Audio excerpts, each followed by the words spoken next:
The silver towers of Vadris had stood for 300 years, not because the empire was just, but because it was ruthless enough to make men forget the difference. Drop your city in the comments right now, because wherever you're watching from, you already know what it costs to survive inside a system built to break you. This is the story of a princess who was never meant to be free, and a crown prince raised on the ashes of everything he loved. Stay until the end. What happens on that battlefield will destroy everything you thought you knew about war, blood, and the thing they call fate. Like this video, and let's get into it. The morning they came for Seraphina Vadris, she was already awake. She had not slept. Sleep required a quieting of the mind, and her mind had not been quiet in 11 years, not since she was 14 years old and watched her father's chancellor slide a document across a marble table, explaining in the flat, bloodless voice of a man who managed grain shipments that she had been promised in marriage to Duke Harlan Voss of the Western Reaches. She remembered how her hands had stayed still in her lap, how she had not cried, how something inside her chest had simply locked. The way a gate locks when you understand, truly understand, that the person turning the key has no intention of ever turning it the other way. She was 25 now. The gate had been locked for 11 years. She stood at the narrow window of her tower chamber as the eastern sky bruised itself purple and orange, watching the imperial courtyard 4 stories below fill with armored men.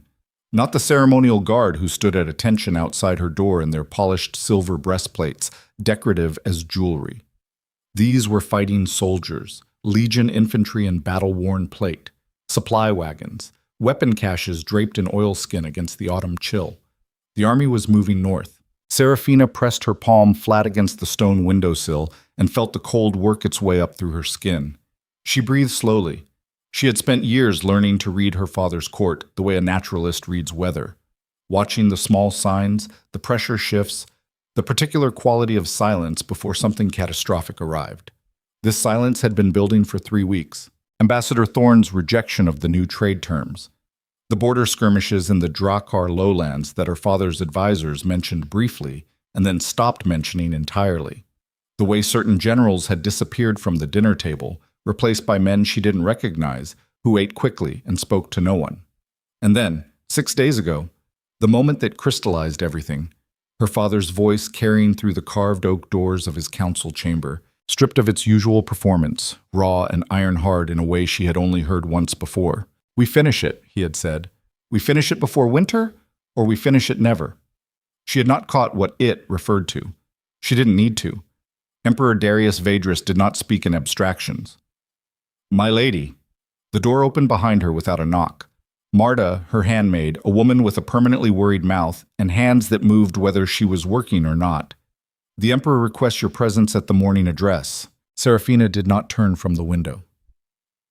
"The Emperor doesn't request anything." Marta's hands moved. Yes, forgive me.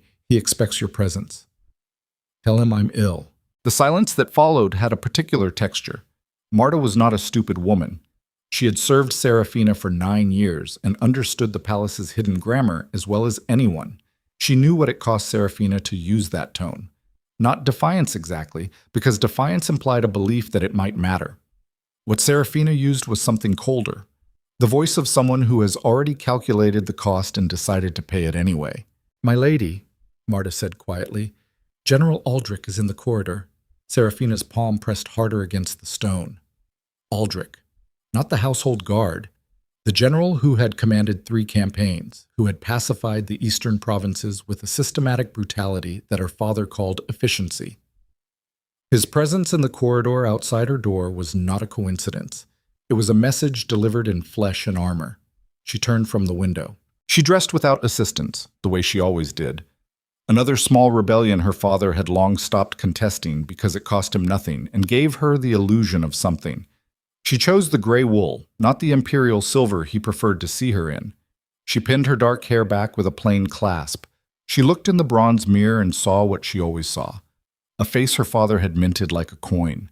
High bones, dark eyes, the particular symmetry that courtiers called regal and she called useful to no one. She was not a woman to her father.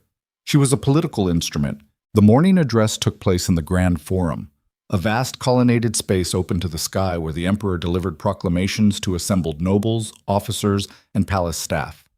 Seraphina took her position on the elevated platform to the right of the throne, close enough to project unity, far enough to project the hierarchy clearly. She folded her hands at her waist and fixed her eyes on the middle distance and did what she had been trained to do since before she could manage her own hair clasps. She performed stillness. Her father arrived last, as always, because power does not wait, and waiting is for the powerless. Emperor Darius Vedrus was 53 years old, silver-haired, broad through the chest in a way that had once been muscle and was now authority. He wore the wolf crown, the ancient circlet of black iron shaped into interlocking wolf skulls that had crowned Vedrus emperors for 9 generations. He did not wear it because he believed in its symbolism. He wore it because the people watching did. He had taught Seraphina that distinction before she was 10.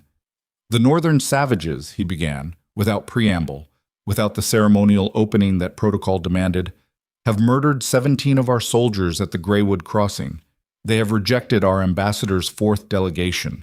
They have fortified Drakhar's border fortresses and begun moving supply lines that indicate, to our military intelligence, a preparation for invasion of imperial territory."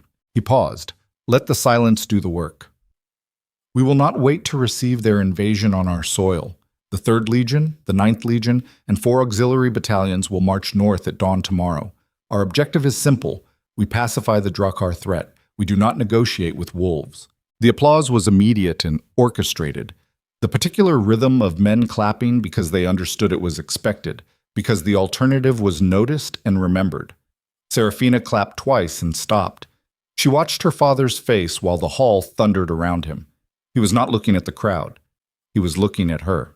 And something in that look, not pride, not affection, something more calculating, more proprietary, the look he gave maps before campaigns, made the locked gate in her chest rattle so hard she felt it in her back teeth.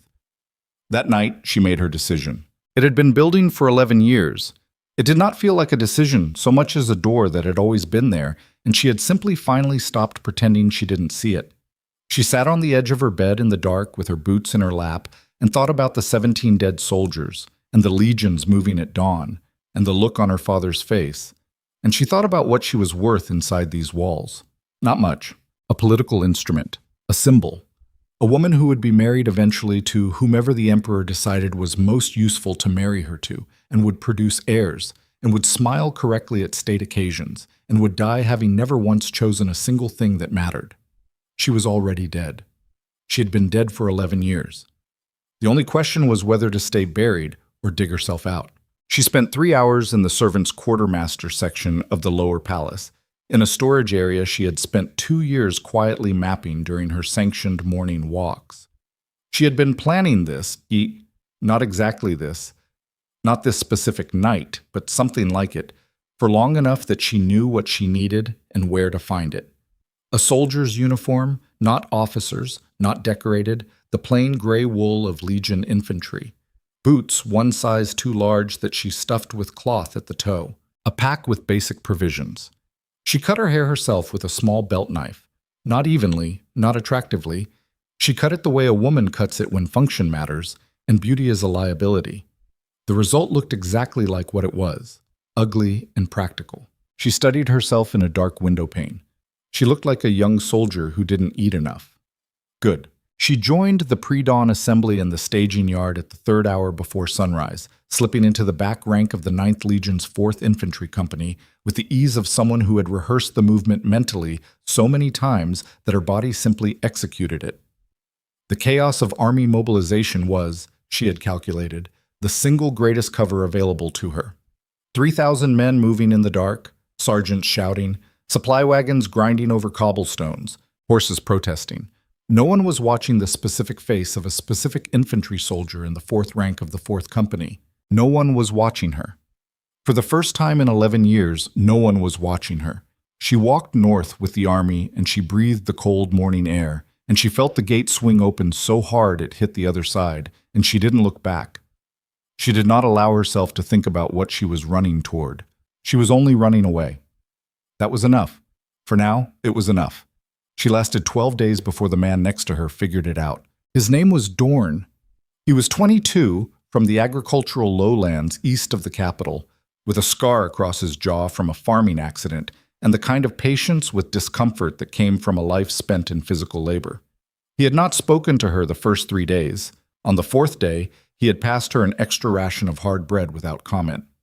On the 12th morning, as they made camp at the edge of the Greywood forest, he sat down beside her while she was re-wrapping her feet against the blisters and said, very quietly, "You're not infantry." She kept her eyes on her boot. "Everyone in a legion is infantry. You hold your pack wrong. You eat like someone who's never been hungry before trying to pretend they have." And he stopped, started again. "You move like someone who grew up not being touched, like someone who's used to people stepping back." She looked at him then.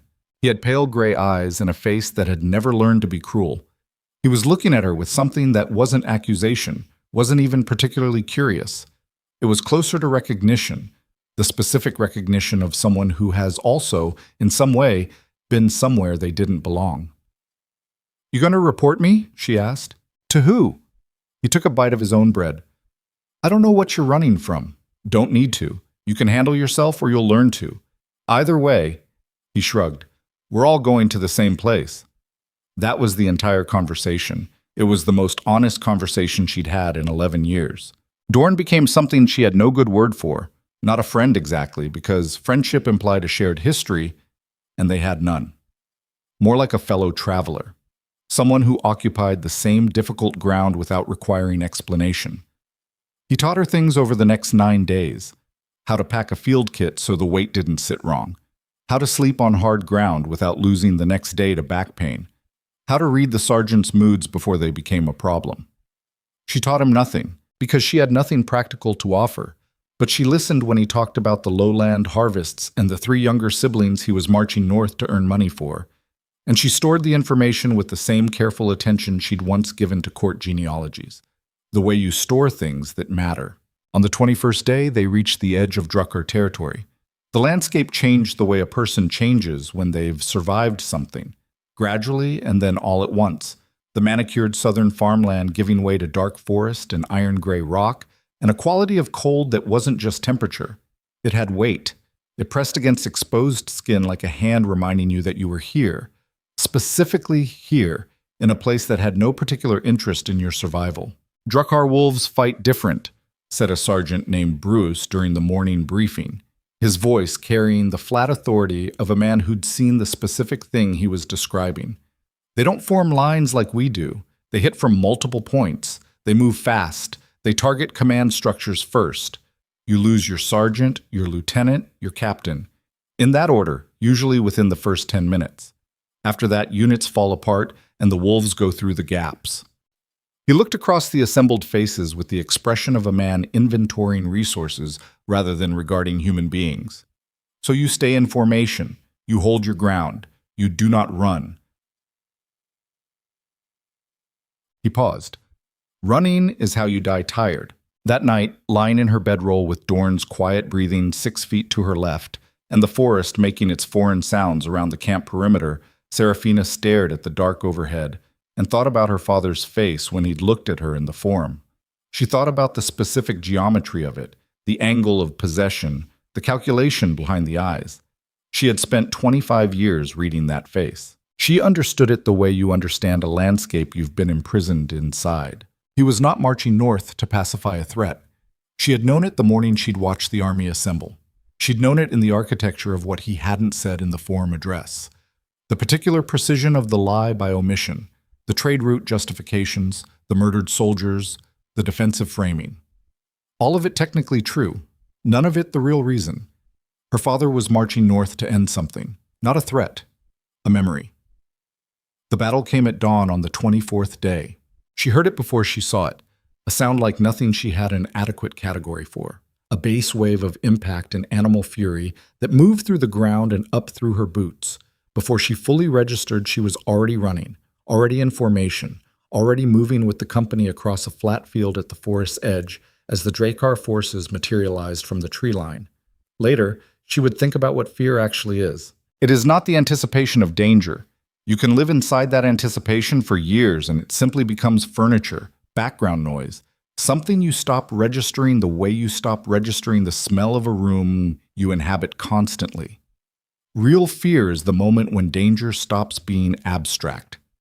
When it becomes a specific man charging toward you with a specific weapon, making a specific sound, and your body suddenly understands with total animal clarity that the outcome is genuinely uncertain. She fought the way she had not been trained to fight. Badly, desperately, using the 3 weeks of watching and the 5 days of Dorne's quiet instruction and nothing else. She kept her feet under her. She kept the man to her left in her peripheral vision. She did not think. She moved. The Drakhar warriors were enormous. That was the first thing. The sheer physical scale of them, the way they moved with a fluidity that shouldn't have been possible at that size, the particular quality of their ferocity that was not mindless but directed, controlled, like watching men who had been angry for a very long time and had learned over years to make that anger do precise and terrible work. Seraphina was separated from her company in the second wave. She did not fully understand how it happened. A gap opened in the line to her left, something she registered peripherally without being able to respond to in time. And then she was sideways of the main formation with 3 Drakhar soldiers between her and the rest of the 9th Legion, and no clear path back. She fought. She stayed moving because stillness was death, and she understood that even in the absence of training, movement was harder to predict, harder to catch. She took a blow across her left shoulder that felt like being struck by something that was also on fire. She kept moving.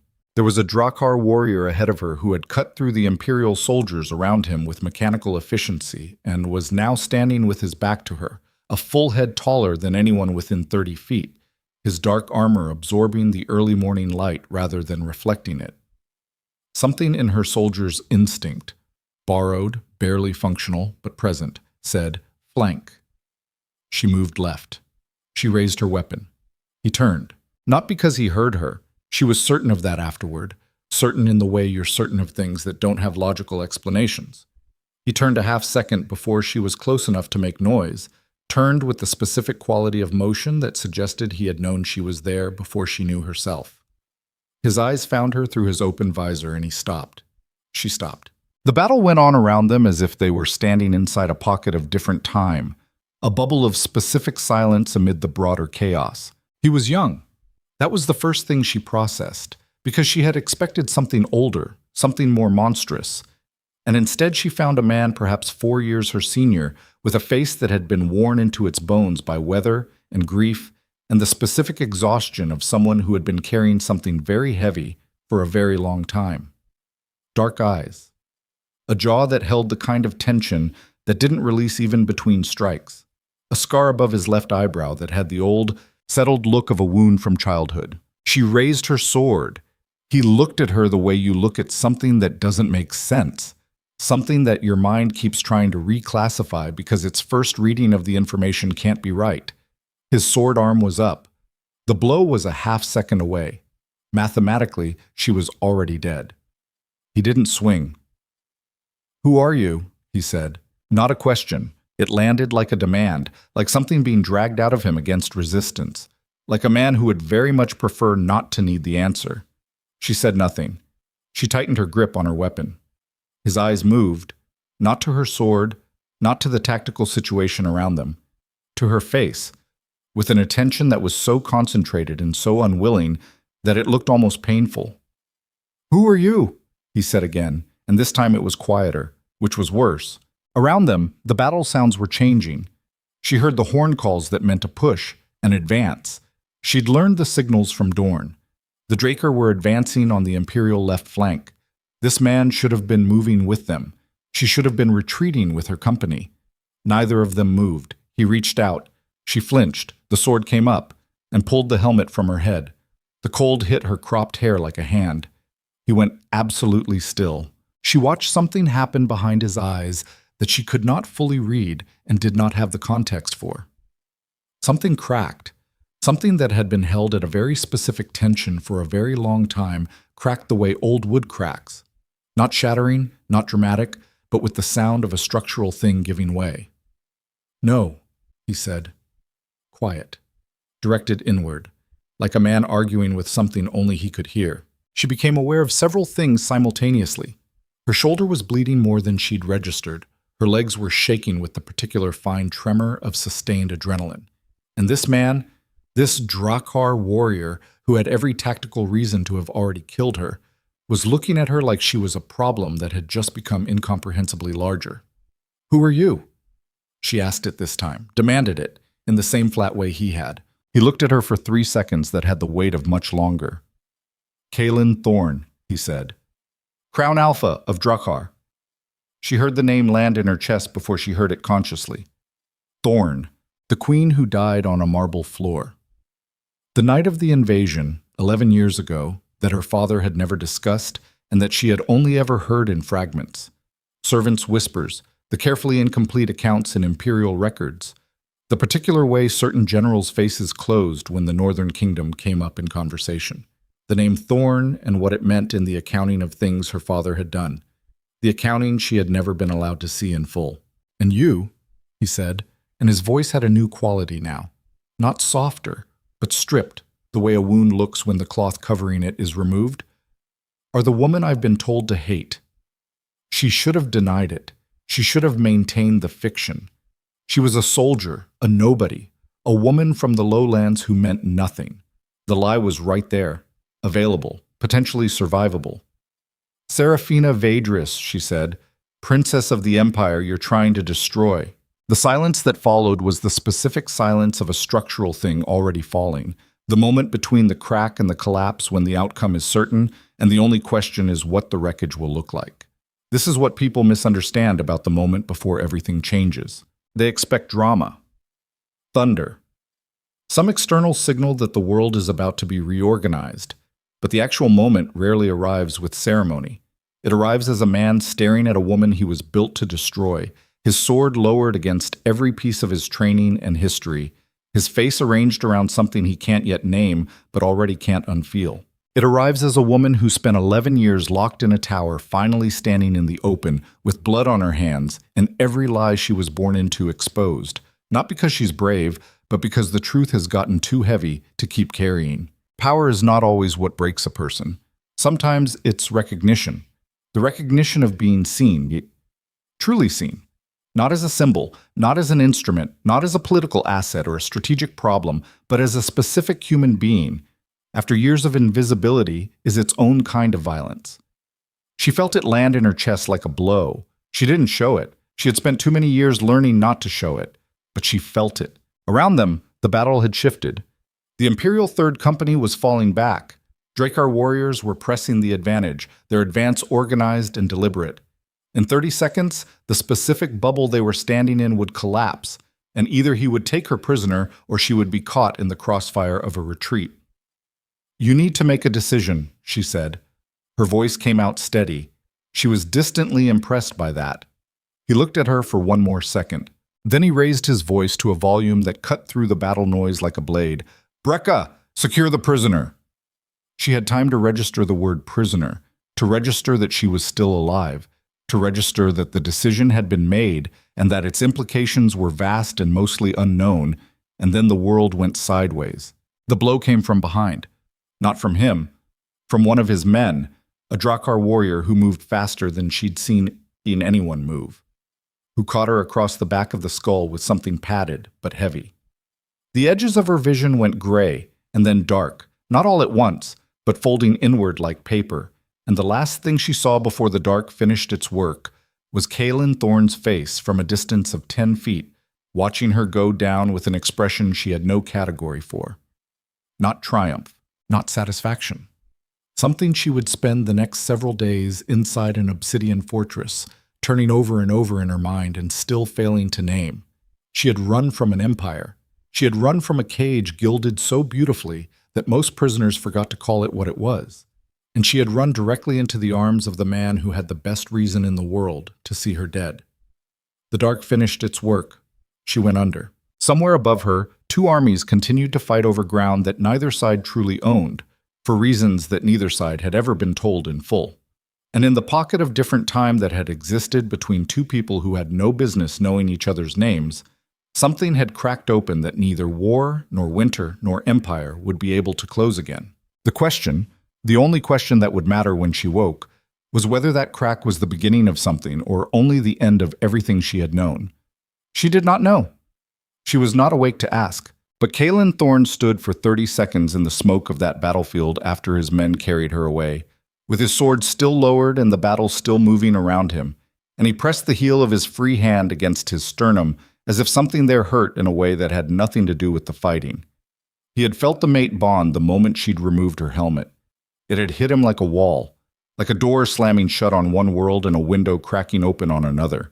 And standing there with the battle noise fading around him and his father's voice in his memory, find the man responsible, make him answer, finish what should have been finished 11 years ago.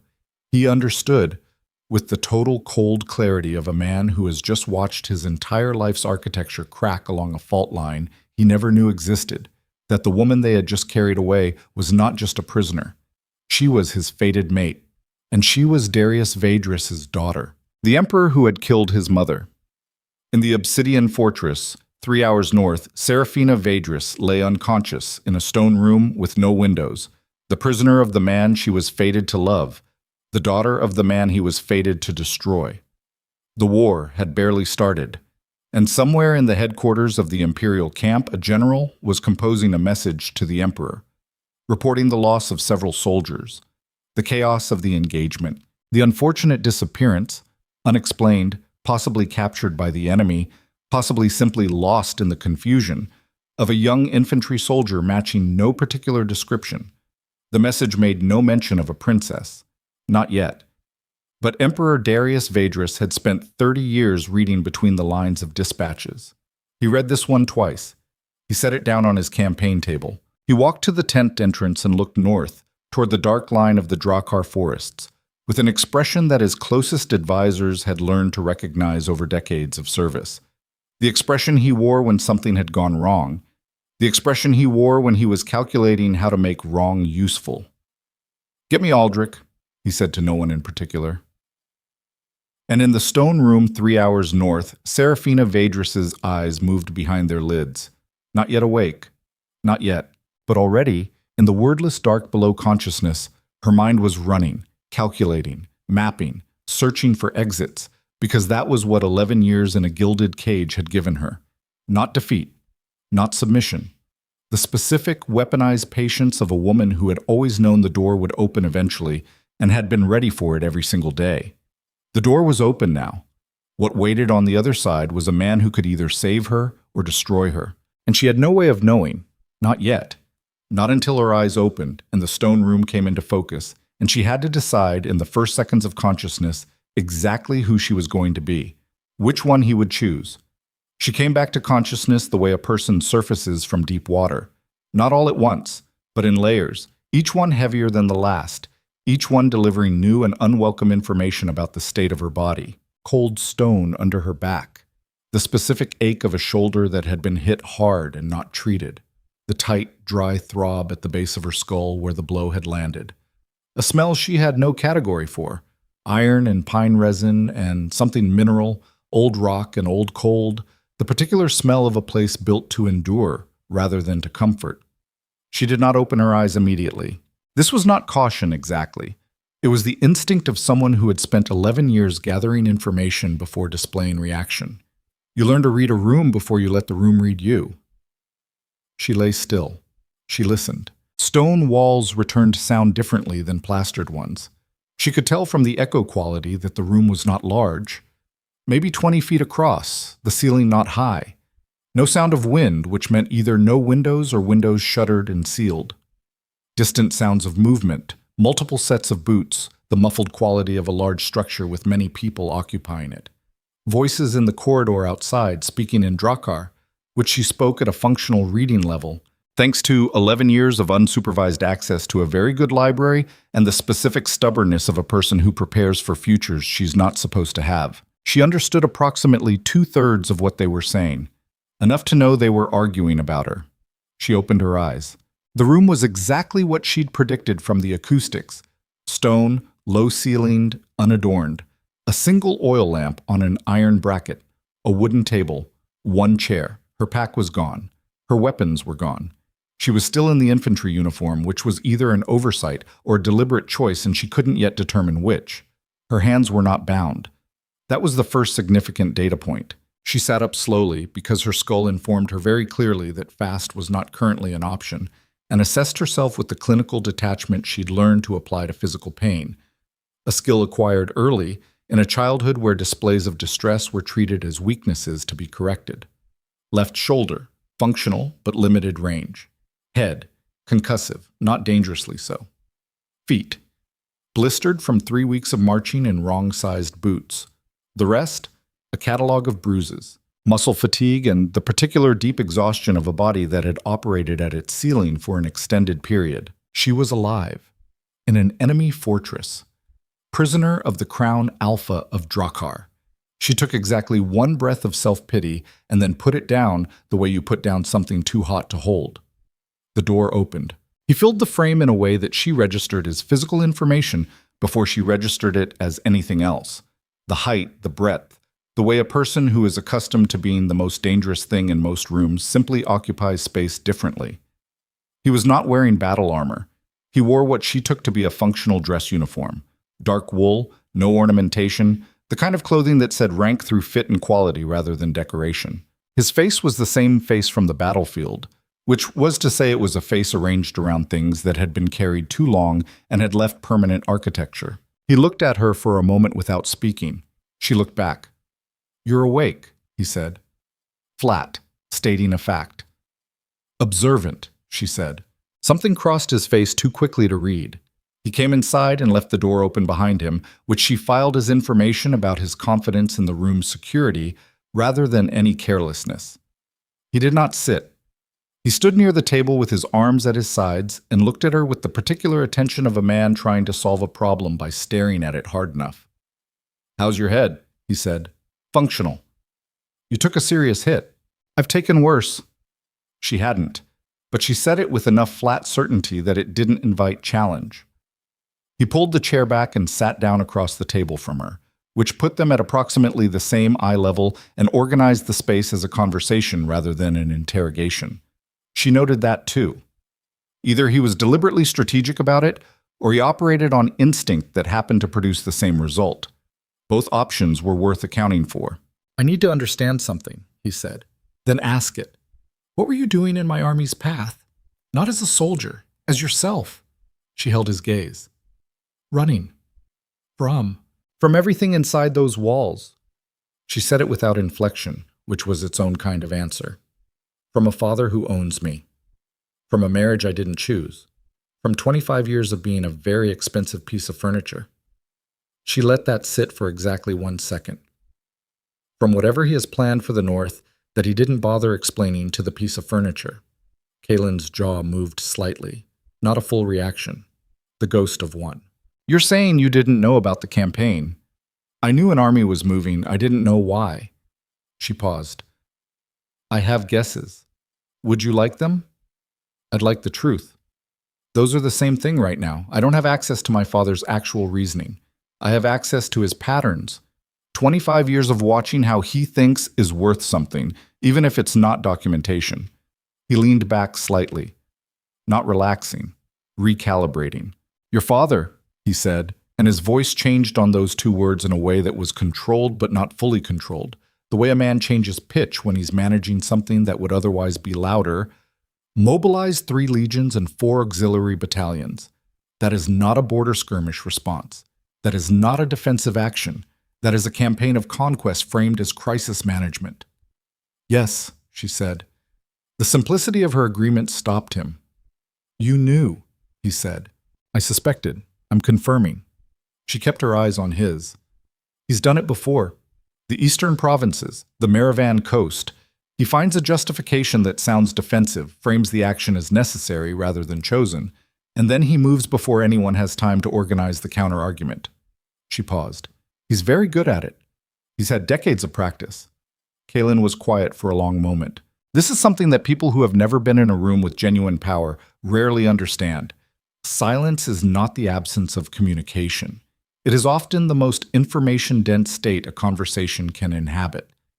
The silence between Kaelen Thorne and Seraphina Vedris in that stone room carried the weight of 11 years of war preparation, of a murdered queen and a daughter who'd never been told the full story, of two people who had every structural reason to be enemies sitting 3 feet apart, and finding, with the uncomfortable clarity of people who are not in the habit of lying to themselves, that the enemy across the table was not what they had been told to expect. He was not what she'd expected. This is worth saying plainly, because it matters to what came after. She had spent 11 years with access to intelligence reports, military histories, diplomatic correspondence that she was not supposed to be reading but read anyway. She knew what the Drakhar were called in imperial records: savages, wolves, northern animals, forces of chaos that threatened civilization's southern edge. She had grown up inside that language.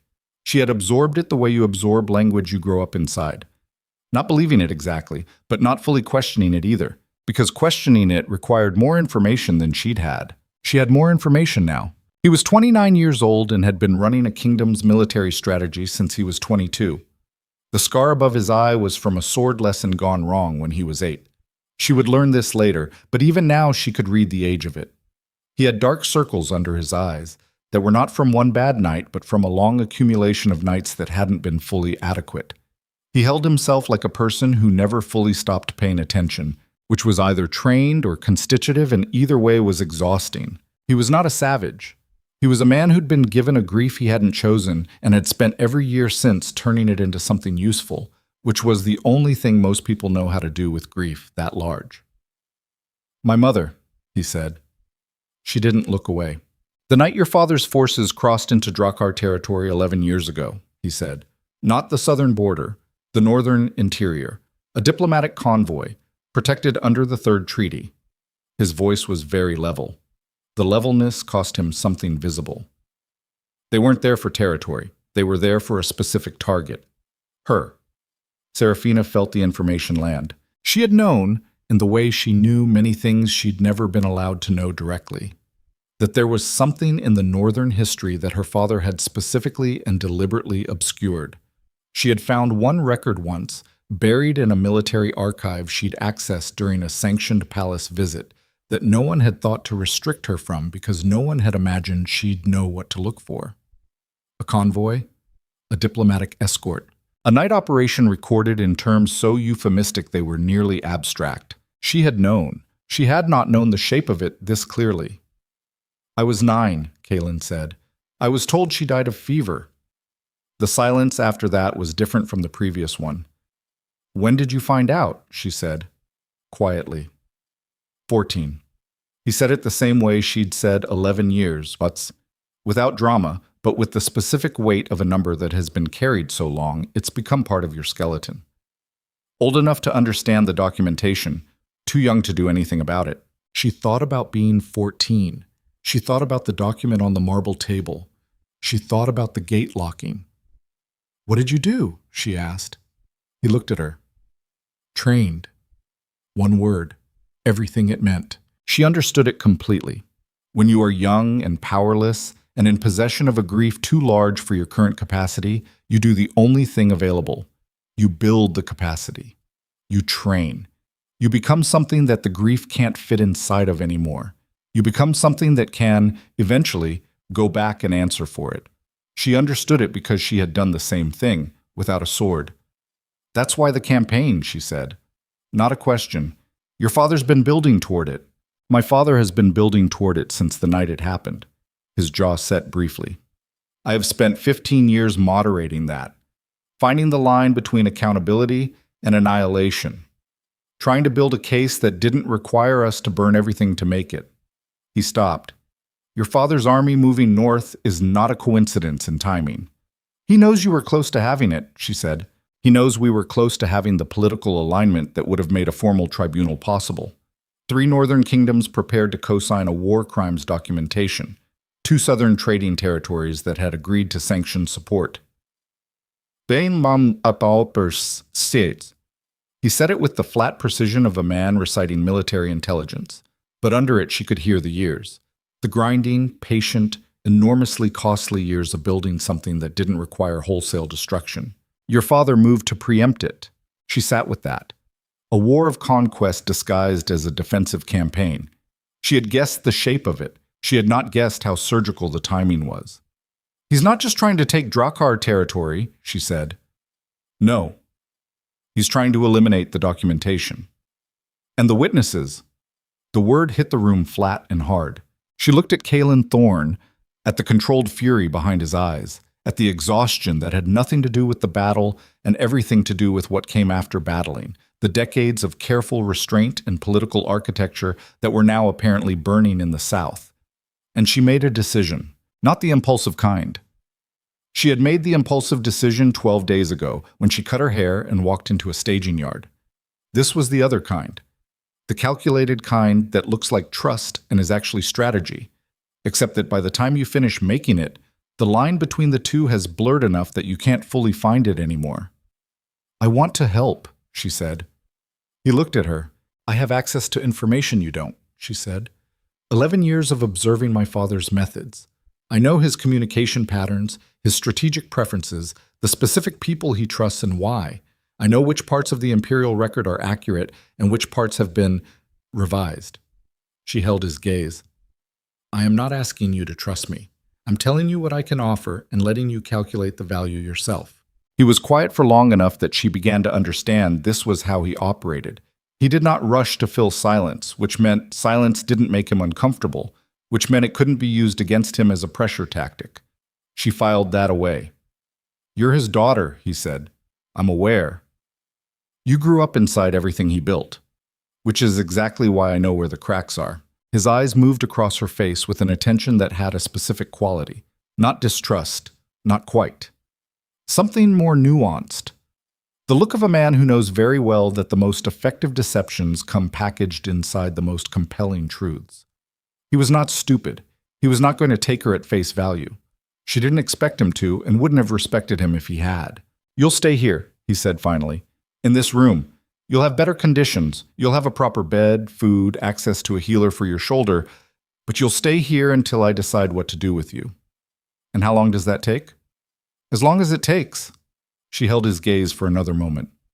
"You felt it too," she said.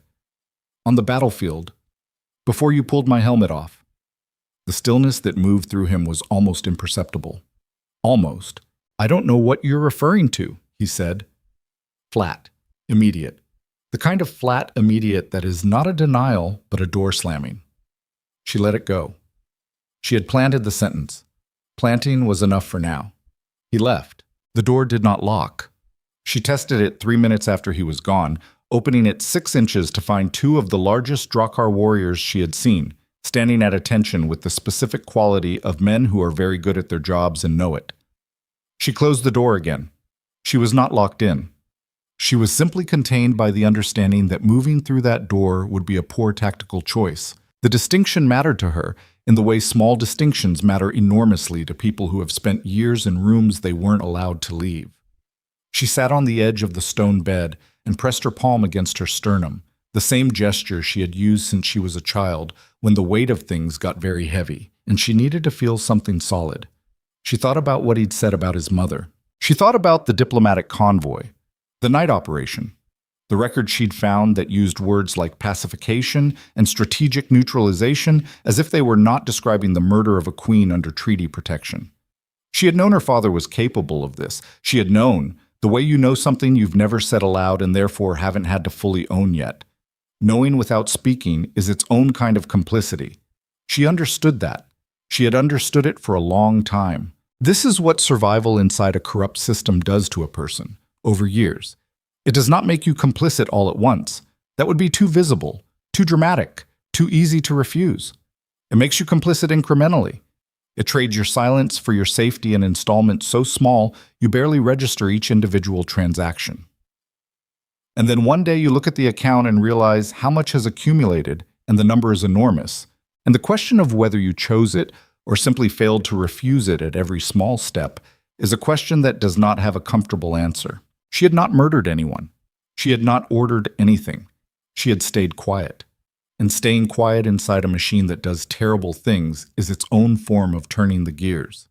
She had known that too, in the abstract, for years.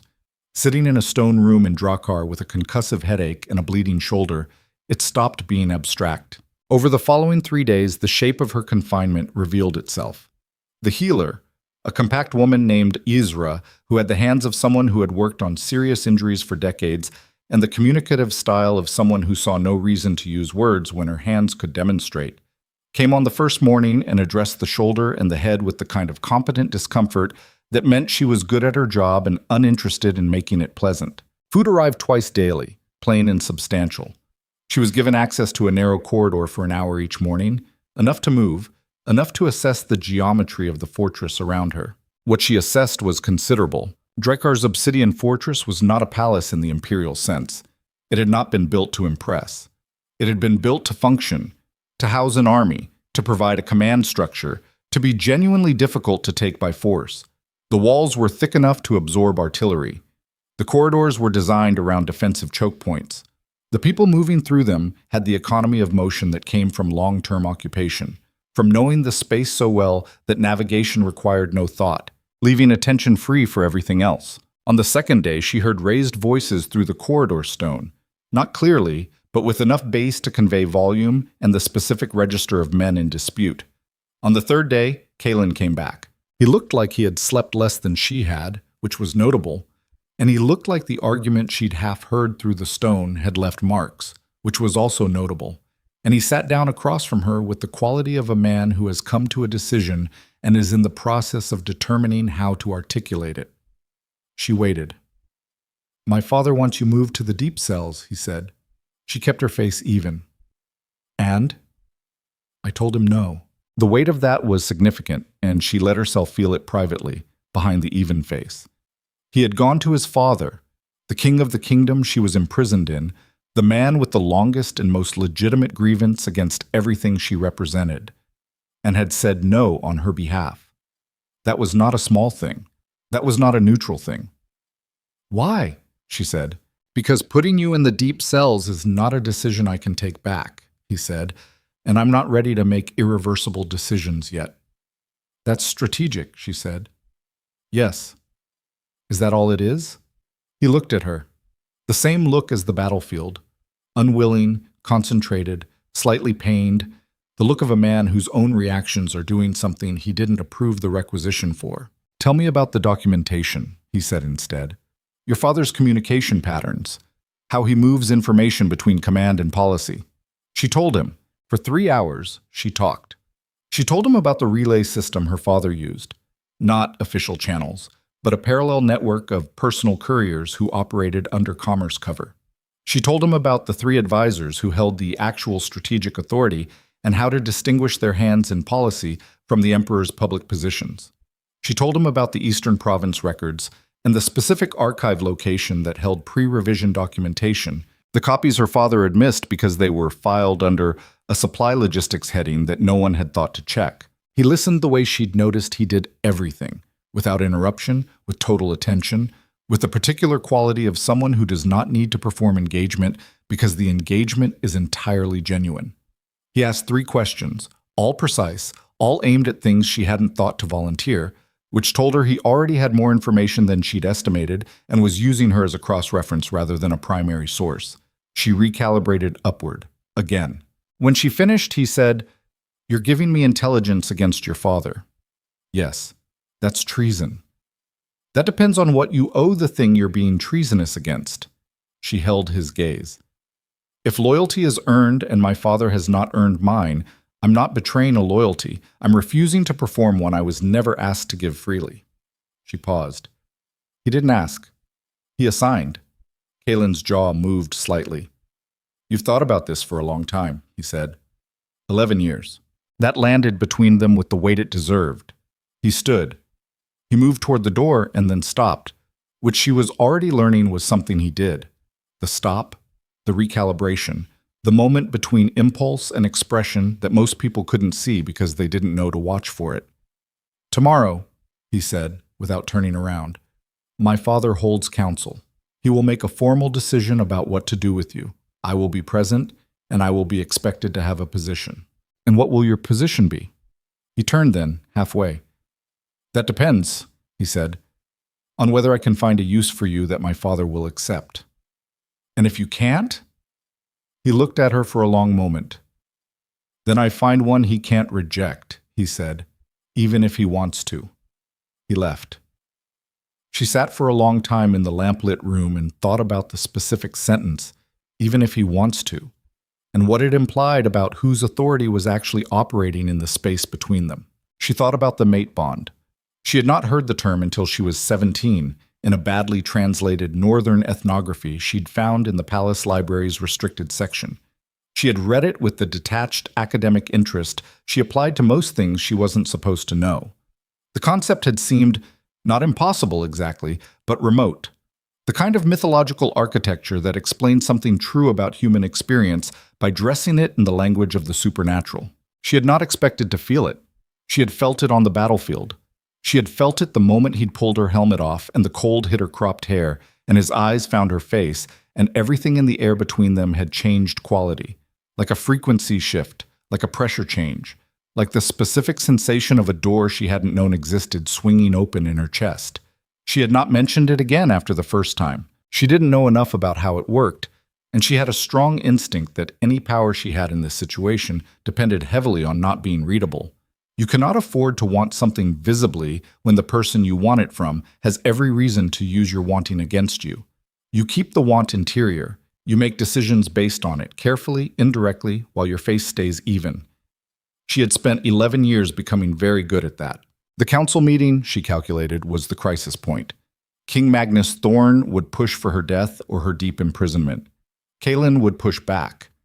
The outcome of that conflict would determine the shape of everything that followed, and she would have no direct influence on it because she would not be in the room. All she could do was have given him enough information, enough demonstrated value, enough of the things she'd spent 11 years accumulating inside that gilded cage, that when the moment came, his argument would have something solid under it. She had done what she could. She lay down on the stone bed and stared at the low ceiling and was, for the first time in 3 days, afraid. Not of dying. She had made peace with that risk the night she'd cut her hair in the dark. You cannot choose freedom and refuse the possibility of the cost. The cost was part of the choosing. She was afraid of being wrong about him. She had read him with everything she had. She had watched him the way she'd spent 11 years watching her father, the way she'd spent 11 years learning to read the gaps between what people said and what they meant, the architecture of the unsaid. She had made a calculation about Kaelen Thorne, that he was the kind of man whose integrity was structural rather than strategic, that it wasn't a performance of honor, but a function of the actual substance of him, something that would hold under pressure, not because he decided to perform consistency, but because consistency was simply what he was made of. She might be wrong. She had been wrong about people before, never about anyone who mattered this much. She heard, at the 4th hour of morning, the sound of boots in the corridor. Multiple pairs moving with the specific purposeful rhythm of men on an official mission rather than a routine patrol. They stopped outside her door. Her whole body went quiet and alert the way it had on the battlefield. The animal intelligence that switches on when the situation becomes genuinely uncertain. The door opened. It was not Kaelen. It was a man she had not seen before. Older, broad, carrying himself with the weight of someone who has commanded for a very long time. A long scar across his left forearm, iron gray hair worn short, eyes that were Kaelen's eyes in a different, harder face. King Magnus Thorne looked at her the way you look at something that has caused you an enormous amount of pain by virtue of existing, rather than through any specific act. He looked at her for a long time. "My son," he said, "has decided you are worth keeping." His voice was rough and very level, the voice of a man spending considerable energy on level. "I have decided," he continued, "that my son is not always right." He took one step inside the room. "But he is still my son, and what he builds, I do not destroy carelessly." His eyes moved across her face with a scrutiny that had nothing to do with attraction and everything to do with appraisal. The way you look at something whose value you are attempting to calculate and finding the math more difficult than expected. "So I am going to say this one time, and you are going to hear it." She said nothing. She held his gaze. "Whatever you think this is," Magnus said, "it is not that. You are a prisoner of war. You are a political asset. You are the daughter of the man who murdered my wife under treaty protection. You are not a person to me." He paused, with the precision of a man who knows exactly what weight each word carries. "You may become one. I have been wrong before. I will not promise it." He turned to leave.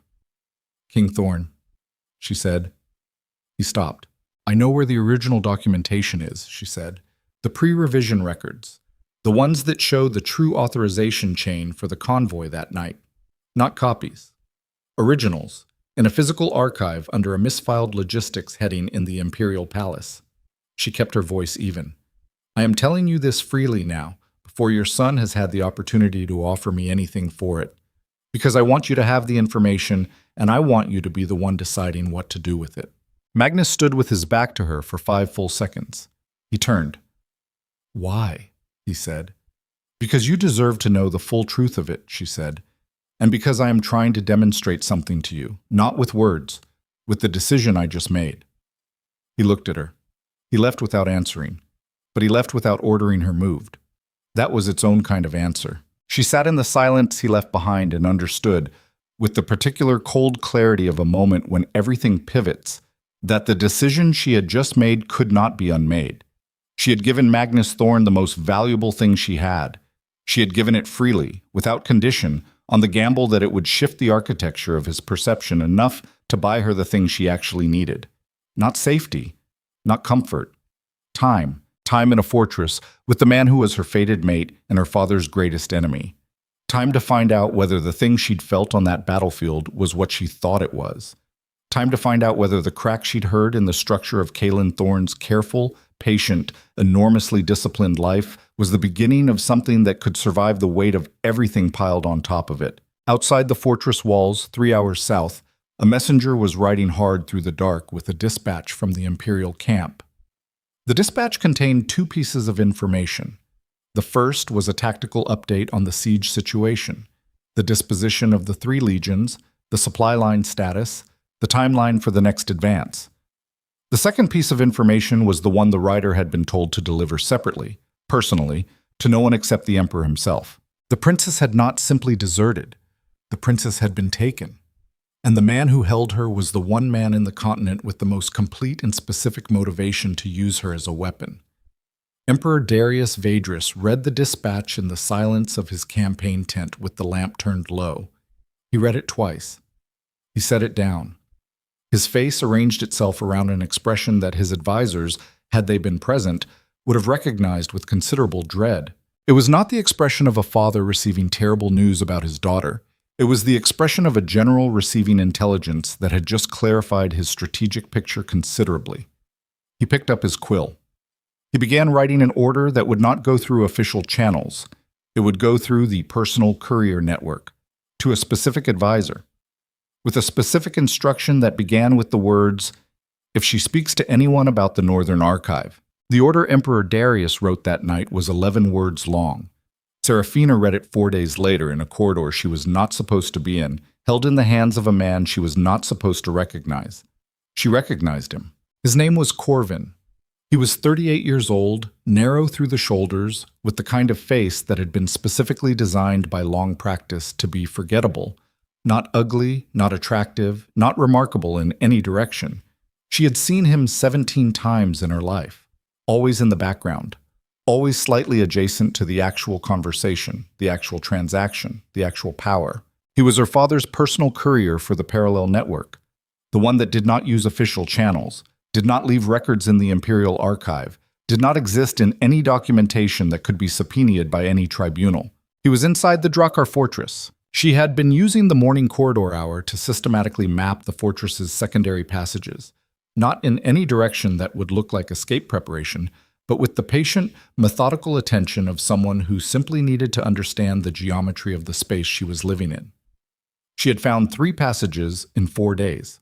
The third one ran behind the eastern storage level, past the cold room, and connected to a loading access that the Drakhar used for supply intake. Corvin was in the supply access corridor. He was not in Drakhar custody. He was standing with his back to the wall reading a document with the focused, unhurried manner of a man who was exactly where he was supposed to be, which meant he was operating with cover that worked, which meant someone inside the fortress had let him in. She pulled back into the shadow before he looked up. She pressed herself against cold stone and breathed with the specific controls she had learned from years of listening at carved oak doors. Through the nose, slow, no chest movement, nothing that made sound or shifted shadow. She could see enough of the document to read 5 words of it. If she speaks to anyone. She did not need the rest. She knew her father's handwriting. She knew the particular forward slant of it, the way he formed his letters, as if they were instructions rather than symbols, each one certain of its own authority. She had read enough of his correspondence over 11 years, through enough methods that ranged from sanctioned access to outright careful theft, to know the hand as well as she knew her own. The order was not about military intelligence. It was about her. If she speaks to anyone about the Northern Archive, she had already spoken. She had told Magnus Thorne 4 days ago, freely, without condition, as a demonstration of something she'd believed at the time was the right strategic move. She stood in the cold passage and understood with the slow, terrible clarity of a structure collapsing in slow motion that she had miscalculated something fundamental. Not about Magnus, not about Kaelen, about how fast her father moved. She had known he was fast. She had watched him operate for 25 years. She had thought she understood the speed. She had not understood it. She had underestimated by a margin that was now potentially lethal. He already knew she'd spoken. He had people inside the fortress. Not many. One was enough. One person in the supply chain who checked inventory and passed information sideways. And he had known within a day of the council meeting what she'd told Magnus, and he had sent Corvin, and Corvin was here. The question was, what had Corvin been told to do? She did not wait for an answer. She moved back through the passage the way she'd come, carefully, with the same economy of movement she'd been developing over 4 days of corridor hours, and she was back in her room with the door pulled shut before the fortress's morning routine fully shifted into its working rhythm. She sat on the stone bed. She thought, this is the specific torture of being intelligent inside a crisis. You think very fast and very clearly, and the clarity is itself a kind of suffering because it shows you the full geometry of the problem without softening any of the angles. She could see exactly what the situation was. She could see the cascade. Her father knew. Corvin was here. Someone inside the fortress was compromised. And whatever Corvin's specific instructions were, they were not good for her. And they were also potentially not good for the information she'd already given Magnus.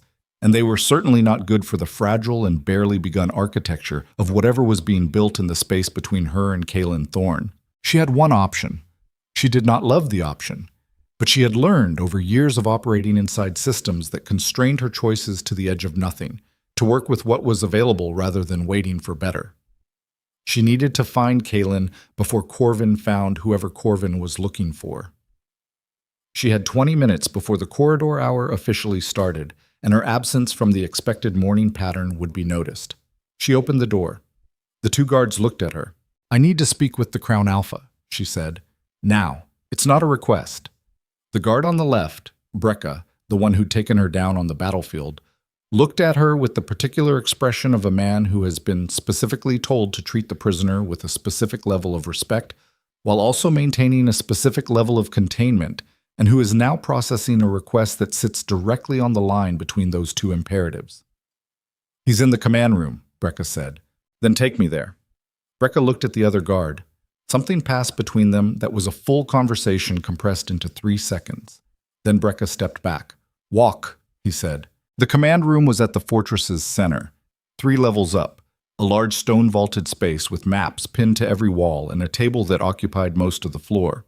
4 of Kaelen's senior officers were present. Kaelen was standing at the northern map with his back to the door, his finger tracing a supply line she recognized as the Imperial Army's eastern flank approach. He heard her come in. She could tell from the specific quality of his stillness, the kind that is not relaxation, but its opposite, the stillness of a person who has registered new information and is processing it before turning. He turned. He read her face in approximately 1 second. "Out," he said to the room. The officers moved without comment, with the practiced efficiency of men who had learned that tone meant exactly what it said. Drakhar closed the door. "There's an Imperial operative inside your fortress," she said. "He came in through the supply access in the eastern passage. His name is Corvin.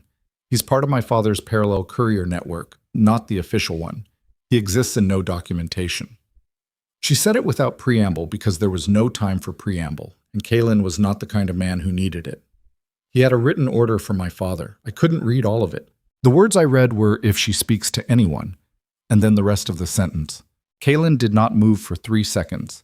Then he moved very decisively and completely without visible emotion, which was the specific quality of him under pressure that she was already learning to recognize as the external sign of an extremely fast interior process. He crossed to the door, pulled it open, and said to Drakhar, "Lock down the eastern supply access. Now, quietly. You're looking for a narrow-built man, mid-30s, no markings, no obvious weapons, forgettable face. Take him alive." Drakhar was already moving before the last word. Kaelen closed the door again. He turned to look at her. "How long ago?" he said. 15 minutes. Maybe 20. "How did you find the Eastern Passage?" "I've been mapping the fortress during the corridor hours." Something moved behind his eyes. Not anger, something more complex than anger. The specific expression of a man recalibrating what he thought he understood about the person across the table. "Why are you telling me?" he said. Not accusing, genuinely asking. The real question under it, because you could have used this differently. She held his gaze. Because whatever my father's order says, it affects more than just me. It affects what you know, what your father knows. The information I gave Magnus, if Corvin's here to contain that, then the archive information is already at risk, and the window for using it is shorter than any of us estimated. He was quiet for a moment.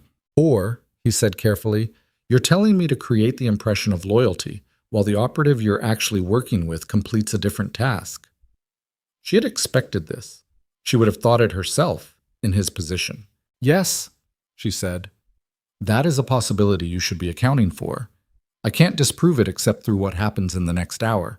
Either Drakhar finds Corvin and the contents of that order tell you something, or he doesn't, and my usefulness to you drops to approximately nothing, and you make your own conclusions."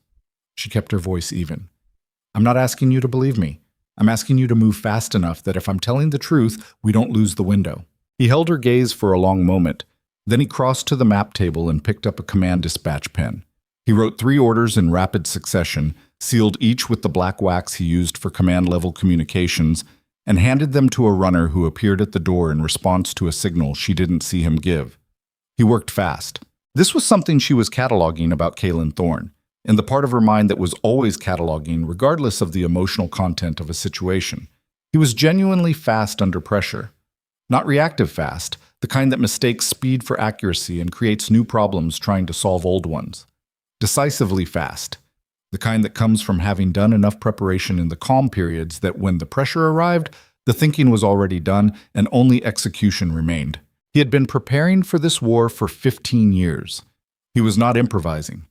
Drakhar found Corvin 40 minutes later in the cold room adjacent to the supply access, in the process of making contact with a Drakhar supply clerk named Haddon, who had been feeding information to the Imperial Parallel Network for 7 months. Seraphina was not present for the interrogation. She did not need to be. Kaelen came to her room 2 hours later with the document in his hand. He laid it on the table between them. She read it. The full text of her father's order was 32 words. It was addressed to Corvin and to whoever in the Drakhar network Corvin made contact with. It did not use the words kill or silence. Her father had never used those words in documented communications in 30 years of rule. It used the phrase, ensure the matter is concluded before it can be presented formally. In the Imperial Parallel Network's communication grammar, which she knew because she had spent years learning it from the indirect evidence of the things it produced, that phrase had a specific and unambiguous meaning. She read it twice. She set it down. She felt, for a moment, the thing she had spent most of her life learning to manage in the moment it arrived. The specific grief of being confronted with undeniable proof of something you had already known but not fully owned. She had known her father was capable of this. She had known it in the architecture, in the patterns, in the documented history of what he had done to people who became inconvenient. She had not known he had already decided she was one of those people. There is something particular about learning that the person who should have found you most irreplaceable has instead calculated your value and found you insufficient. It is not like being unloved by a stranger, A stranger's assessment carries no weight because a stranger has no claim. A father's assessment carries everything. It carries the full weight of every year you spent inside his orbit, interpreting his actions charitably, maintaining the minimum necessary belief that you meant something beyond your utility, because the alternative was a despair too large to function inside. She had maintained that belief for 25 years. The 32 words on the table dissolved it. She did not let herself stay in that feeling.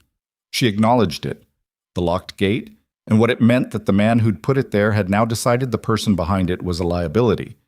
And then she put it somewhere she could come back to later, in private, when the crisis had a different shape. She looked at Kaelen.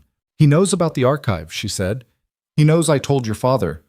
The window for accessing the documentation before he can move to destroy it is—" She stopped. She calculated. "Days, possibly fewer. We have a contact in the capital," Kaelen said. He said it in the level tone of someone sharing operational information rather than a concession, but she understood that he was giving her something, access to a piece of the Drakhar intelligence architecture that he had not shown her before. It was, in its own way, the same kind of thing she had done for Magnus. A demonstration, not words. "Can your contact reach the archive before my father's people can move the records?" she asked. "Maybe." He held her gaze. "If they move in the next 36 hours. Then they need to move in the next 36 hours. He was already reaching for the command dispatch pen. She watched him write the order, faster than the previous three, with the concentrated efficiency of a man compressing urgency into the smallest possible space so that it arrived intact at the other end. He sealed it with black wax. He handed it to the runner. He stood at the map table after the runner left and looked at the northern supply lines on the wall with the expression she was learning to read as the external indicator of a very heavy internal weight. "My father," he said, without turning, "wants to know why I haven't presented you to the council yet." She waited. He's starting to interpret the delay as evidence of compromise. He said the word with the care of someone who knows exactly what it costs. His interpretation is not entirely wrong. She sat with that. "The mate bond," she said. "Not a question this time, not a test." He turned. He looked at her with the unwilling, concentrated attention she had catalogued on the battlefield, in the stone room, in every moment they had been in a space together. He did not deny it this time. She watched the decision move across his face, not the decision to feel it, that was not something he could make, the decision to acknowledge it, the decision to stop spending energy on a door that was already open. "Yes," he said. The word cost him something. She could see exactly what it cost. He was a man who had built his entire identity around a singular purpose: accountability for his mother's death, justice for what Vidrus had done, the patient construction of a case that would hold, and the mate bond was not compatible with that purpose in any clean way. It did not cancel the purpose. It did not make the grief smaller or the justice less necessary, but it introduced a second gravity, pulling in a direction that the first gravity had not accounted for. And a man operating under two gravitational fields that do not perfectly align must, at some point, do the difficult and expensive work of reconciling them. He had been doing that work, she realized, since the battlefield. She had been watching the results without fully understanding the process. "Your father," she said carefully, "has just tried to have me killed. My father has just confirmed that I am a liability to be concluded rather than a person to be protected." She held his gaze. "I am out of both of the structures I was assigned to. I have no empire to betray because I was never given one. I have no political cover inside this fortress because I haven't earned it yet." She paused. "What I have is the information I've already given and the information I haven't given yet, and the specific knowledge of how my father thinks that no intelligence network in the North is going to replicate. And I have—" She stopped. She chose the next words with care. "Whatever this is, between us, which neither of us asked for and neither of us can discard." He was very still. "I'm not asking you to choose it over your purpose," she said. "I'm not asking you to choose anything yet. I'm asking you to not close the door before we've had time to understand what's on the other side of it." He looked at her for a long moment. Then something shifted in his face, not softened, that was not the right word, resolved. The way a face resolves when a person finishes the internal argument and arrives at a position they can hold. He crossed the room in 3 steps, which brought him to approximately 2 feet from where she was standing, which was the closest they had been since the battlefield. The specific quality of his physical presence at that distance was significant. She was aware of it the way you are aware of heat when a fire is close. Not uncomfortable, not threatening, but impossible to ignore and clearly the dominant fact of the immediate environment. He did not touch her. He looked at her with the full weight of his attention, which she had been experiencing in measured increments since the fortress, but which, at this proximity, was a different order of magnitude. "I need to tell you something," he said. She waited. "3 days ago, before the council meeting," he said, "my father made me a proposal. If I presented you formally as a prisoner of war and permitted the council to use you as a negotiating instrument, a public exchange that would bring the imperial army to the table, he would agree to a formal ceasefire while the political process moved forward." He stopped. It was not an unreasonable proposal. She felt the information arrive, but kept her face even. "And," she said, "and I told him I needed time to consider it." "Because you felt the bond," she said. "Because," he said, "I wasn't sure what I was considering." He held her gaze. "I'm still not sure, but I'm sure of something else." "Tell me." "Using you as an exchange instrument means returning you to your father before we have the documentation, before we have anything that changes the political math. It means putting you back inside those walls with a man who just wrote a 32-word order about ensuring you were concluded." His jaw set briefly. "I won't do that. Even if your father wants you to." "Even then," she breathed. She had calculated the probability of this outcome and set it at somewhere between 30 and 40%. High enough to act on, low enough to be genuinely uncertain. She had been right about the structural quality of him. She had been right about what held under pressure and what was performance.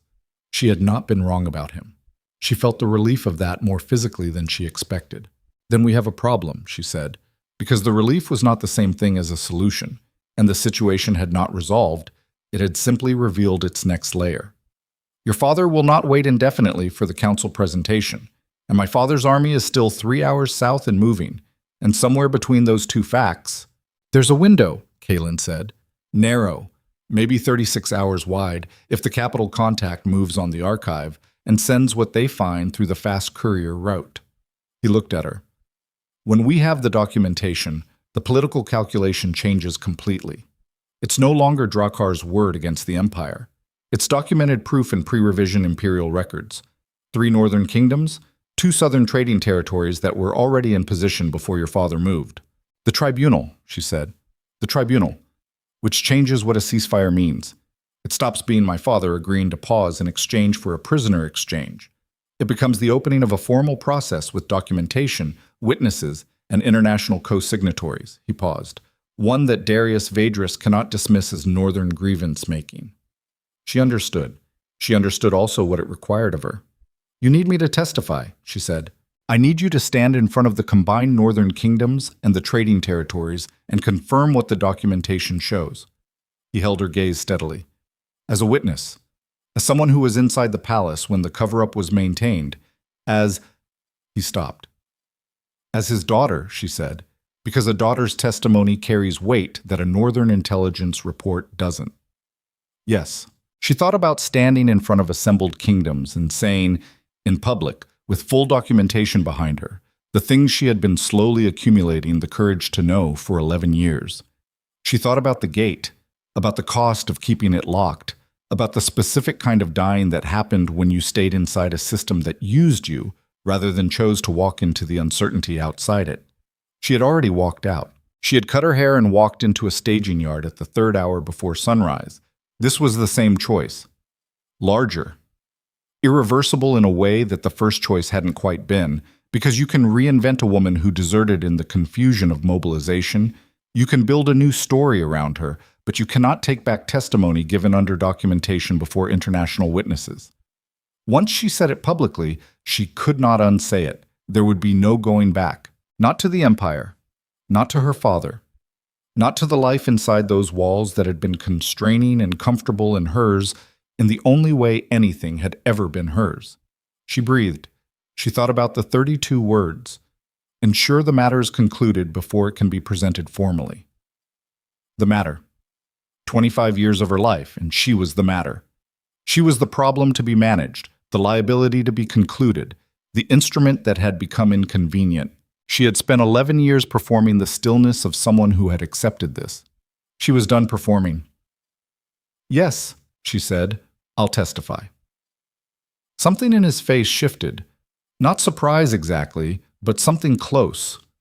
As if some part of him had been braced for a different answer, had been prepared to argue for it, had spent time building the case, and was now holding the work it had prepared without needing it. You understand what it means, he said. I understand exactly what it means. She held his gaze. Do you understand what I'll need from you? He waited. I'll need you to get the documentation and build the case and create the conditions for the tribunal, she said. And I'll need you to do something harder than that. Tell me. I need you to be at the same stage I'm at, she said quietly. Not ahead of me, not behind me, because what I'm about to do will require me to trust someone completely, and I have not done that once in 25 years, and I cannot afford to find out halfway through that I chose wrong. He held her gaze. He held it for a long moment that had the quality of the moments on the battlefield in the stone room. The pocket of different time, the pressure of two people arriving at the same place from completely different directions, and finding, with the disorientation of people who had not expected to arrive anywhere together, that the ground they were standing on was the same. You haven't chosen wrong, he said. She believed him. That was the most frightening part of it. The knock on the command room door came hard, 3-beat, the rapid pattern that meant incoming intelligence. Kaelen crossed and opened it. The runner was a young man with a face that had gone slightly pale with the specific pallor of someone carrying news that has a bad shape. The message was from the perimeter guard. Imperial cavalry. Moving faster than the main army. 200 riders with light supply. Not a siege formation. A strike force configuration. Moving directly toward the fortress. Not 3 hours south anymore. At the current rate of approach, they would be at the fortress walls before nightfall. Kaelen read the message. He read it twice with the same level expression he used for operational intelligence that required processing before response. Then he folded it. He looked at Seraphina. He's not waiting for the army, she said. The realization arrived with the cold of something she should have calculated earlier and hadn't. He's not marching, he sent cavalry separately, faster than the legions. She was already running the geometry. He doesn't want the tribunal window to open. He doesn't want the documentation to move. He's not going to siege the fortress. She looked at Kaelen. He's going to get inside it. Kaelen's jaw set. How? The same way Corvin got inside it. She felt the shape of it land with the specific weight of understanding something too late. My father didn't send one operative. Corvin was the first. The cavalry coming isn't a direct assault. They're a pressure force. The real breach is already inside. Kaelen went completely still.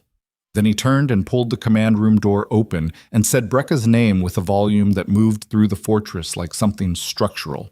And deep in the obsidian walls, in a corridor neither of them was watching, a door that should have been locked swung open. The man who opened it was not Corvin. Corvin was in custody. The man who opened it was one of Kaelen's own officers. He had served Drakhar for 11 years. He had been bought 3 years ago, in increments so small that none of them alone had looked like purchase. He had been waiting for exactly this moment, and what he carried in his hand, moving quickly toward the stairwell that led to the gate mechanism, was not a weapon. It was a set of keys, and behind him, at the supply access door that was now swinging open from the outside, 200 Imperial cavalry soldiers began to pour into the obsidian fortress of Drakhar, like water finding a crack in a dam. The fortress that had never been taken from the outside was being taken from the inside. Because that was what Darius Vaedrus understood about power that most people didn't learn until it was too late. Every stronghold has a weakness. It just usually wears the face of someone you trust. The keys hit the gate mechanism at the same moment Kaelen's voice hit the corridor. The sound of the gate dropping, iron on iron, the deep percussive crash of a fortress entrance yielding, traveled through the obsidian walls like a physical thing, a shockwave that every person in the fortress felt in their chest before they understood what it meant. Seraphina felt it in her sternum.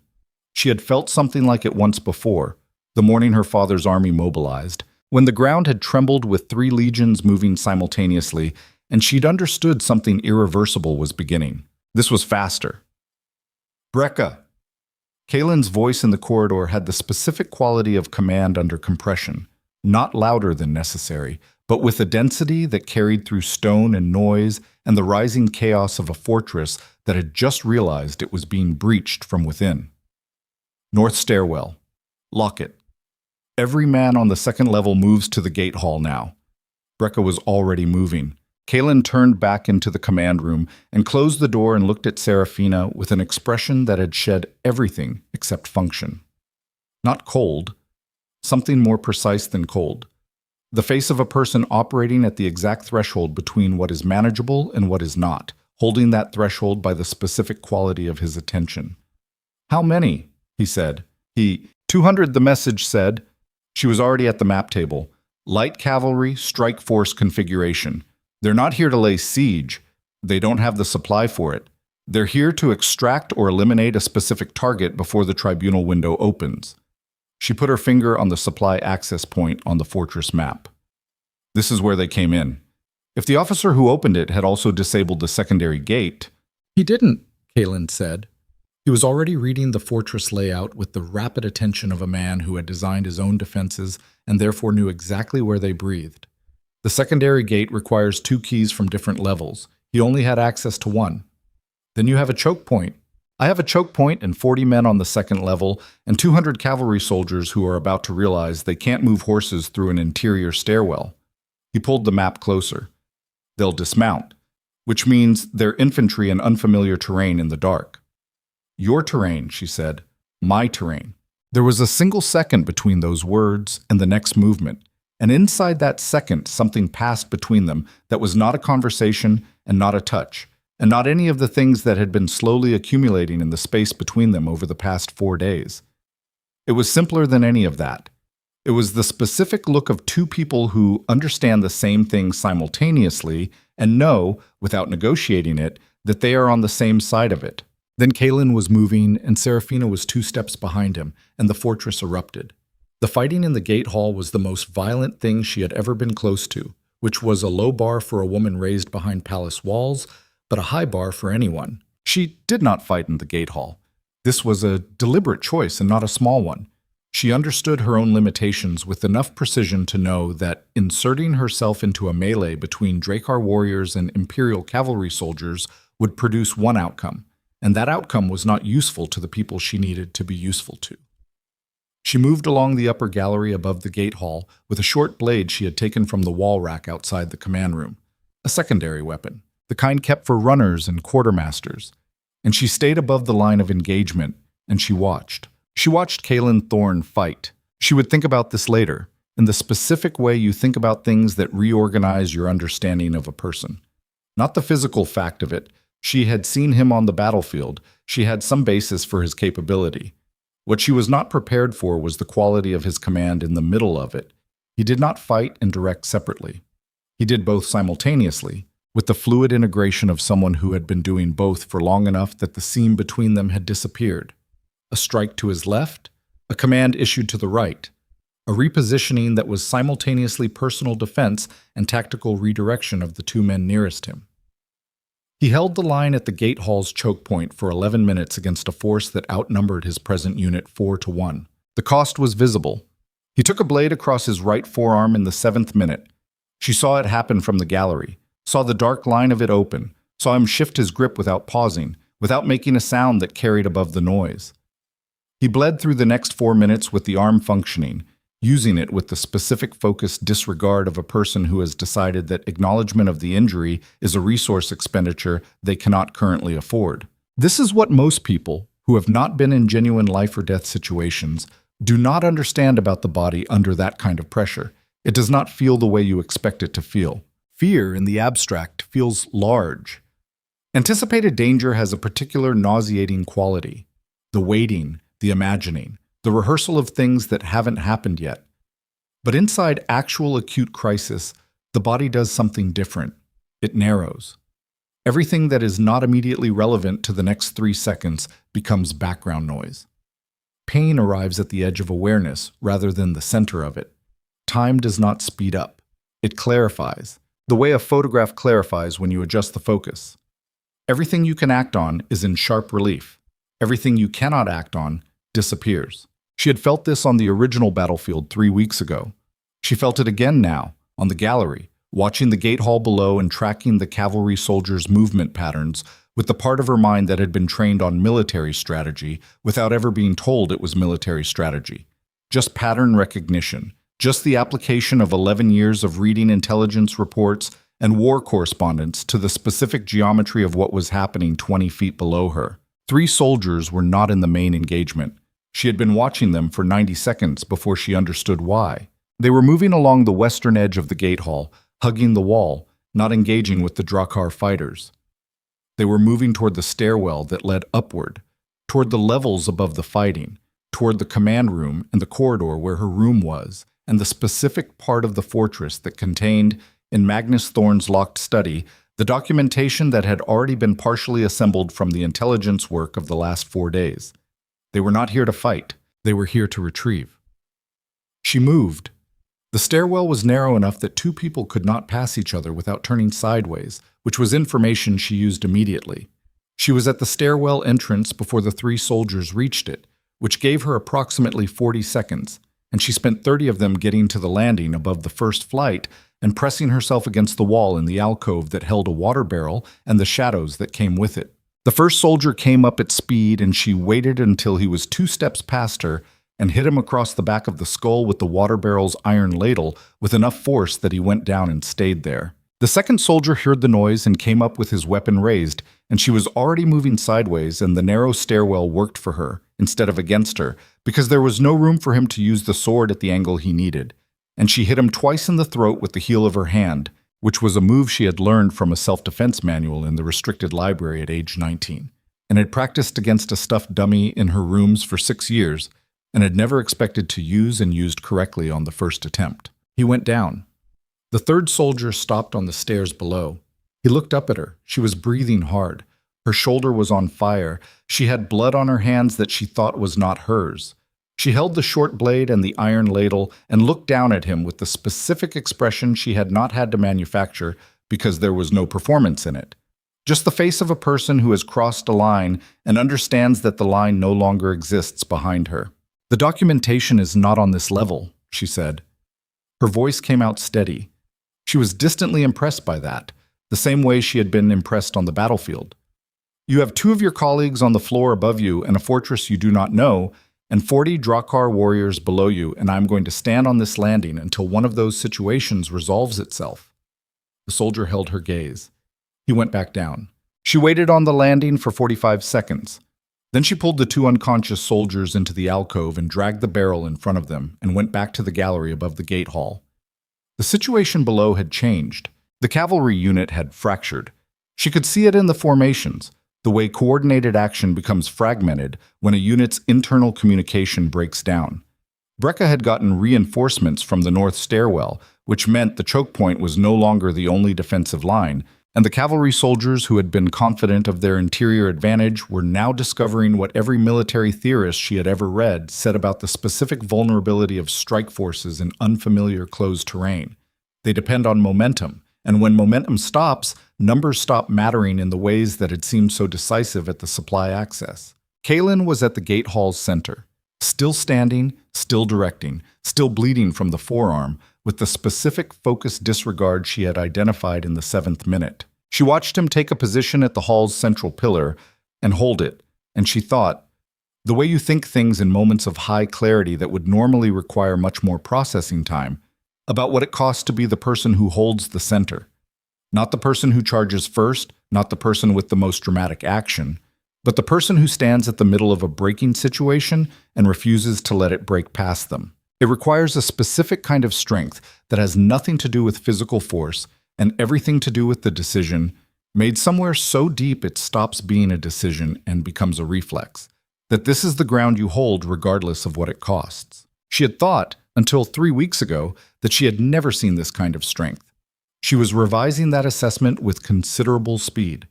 The cavalry broke at the 11th minute, 14 minutes after the gate had fallen. Not all at once, in pieces, the way force fractures when it encounters something it cannot move, starting at the edges and working inward.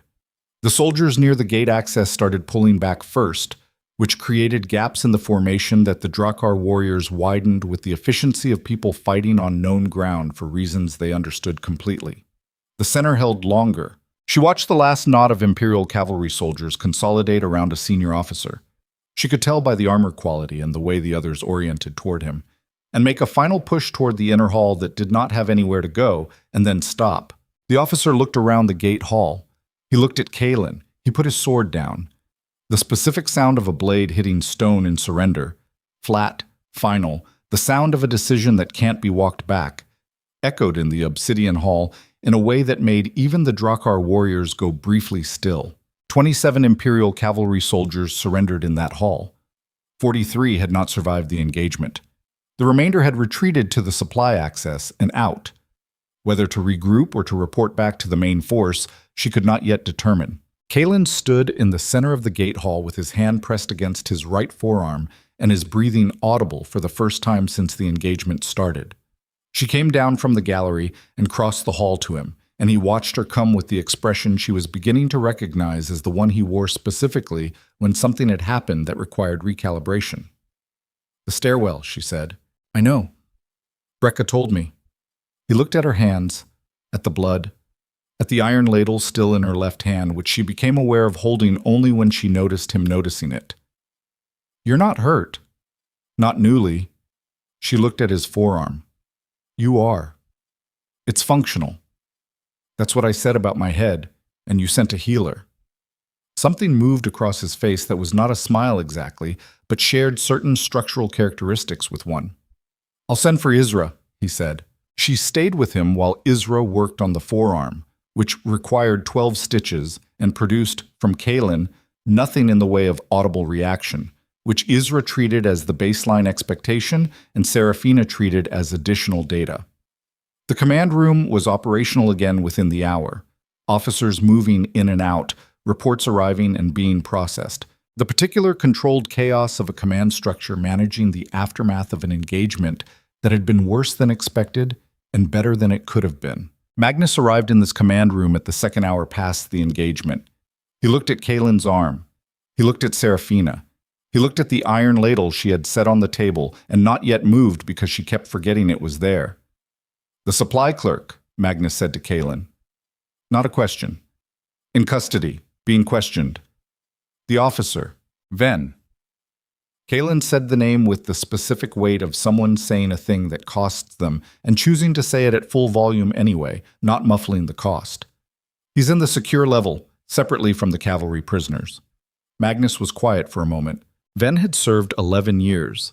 She did not know the man's history, but she could read Magnus's face with enough fluency now to understand that 11 years meant something in this room that it would not have meant in the Imperial Palace, where loyalty was a transaction and its length was simply a measure of how long the transaction had been mutually beneficial. Here, 11 years was something else. It was the specific and terrible weight of trust that had been given rather than bought, and then used against the giver. "Darius bought him 3 years ago," Magnus said. Flat. The flatness of controlled rage rather than the absence of it. "Incrementally," Kaelen said. "Small enough that no single step looked like I know how it works." Magnus looked at the map. "The cavalry that retreated will report to the main force. Darius will know the extraction failed. He'll know we have his soldiers and his documentation of the order." He looked at Kaelen. "He'll move the army." "Yes." Timeline. 36 hours, possibly less if he pushes the supply lines hard. The silence in the room had a particular architecture. The silence of people who understand the full shape of what is coming and are doing the work of accepting it before the conversation about how to meet it can happen usefully. She spoke. "He won't wait for the tribunal," she said. Both men looked at her. "I know how he operates. He won't give you time to assemble the documentation and the witnesses because he knows what the documentation shows, and he knows what my testimony means in front of co-signatories." She held Magnus's gaze, then Kaelen's. "He's going to move the full army not to siege the fortress. That's too slow. He's going to move them to create a situation that forces a confrontation before the political architecture can be assembled. He wants to make this a military question rather than a legal one, because he can win a military question, and he cannot win a legal one. Magnus looked at her for a long moment. "Then we don't give him a military question," he said. "No," she said. "We give him something he's never faced before." Both men waited. He expects to arrive at this fortress and find a siege situation. Drakhar behind walls, Imperial army outside, a standoff that he can frame to his own legions and to the southern trading territories as a necessary military action against northern aggression. She moved to the map. "But if we're not behind the walls when he arrives—" "An open field engagement," Kaelen said. He was already reading the map with the specific attention of someone who is running terrain analysis rather than objection. He expects a defensive posture. 3 legions against a fortress is a manageable narrative. 3 legions against a force that chooses the field changes the optics completely, she said, especially if the northern co-signatories are present as witnesses. And the trading territory representatives. She looked at him. How fast can you get them to the field? The Northern Kingdom's delegations are 2 days out. He paused. The trading territories? Closer, Magnus said quietly. He had been looking at the map. I moved them closer 4 days ago. When you... He stopped. He looked at Seraphina with the expression she had first seen in her doorway. The appraisal that was looking for a number and finding the calculation more difficult than expected. When you gave me the archive information, I started moving the pieces. She absorbed that. Magnus had started moving the witnesses into position the night she'd spoken to him, before the council meeting, before Corvin, before any of the events that had followed in cascade. He had received what she'd offered and had started building on it immediately, with the patience and speed of a man who had been waiting 15 years for a foundation solid enough to build on. He had believed her. He had believed her from the first night, and she had not known it, and he had said nothing and simply begun to build. She felt something in her chest that was not the locked gate, and was not the bond, and was its own specific thing, the particular feeling of being trusted by someone who had every reason not to trust you, and had chosen to anyway, without announcement, without negotiation, just the quiet decision of a person who decides to build on the foundation you've offered and lets the building speak for itself. How close? Kaelen said to his father. 1 day, Magnus said. If they move at dawn. Kaelen looked at the map. He looked at the terrain south of the fortress, the flat ground between the obsidian walls and the forest edge, the specific field where the Drakhar had held the Imperial advance 3 weeks ago. He looked at the supply lines and the cavalry approach routes and the positions of the 3 Northern Kingdom delegations. He was calculating something. She watched him do it. This is something she had been observing since the gate hall, the specific process of a commander's mind under pressure.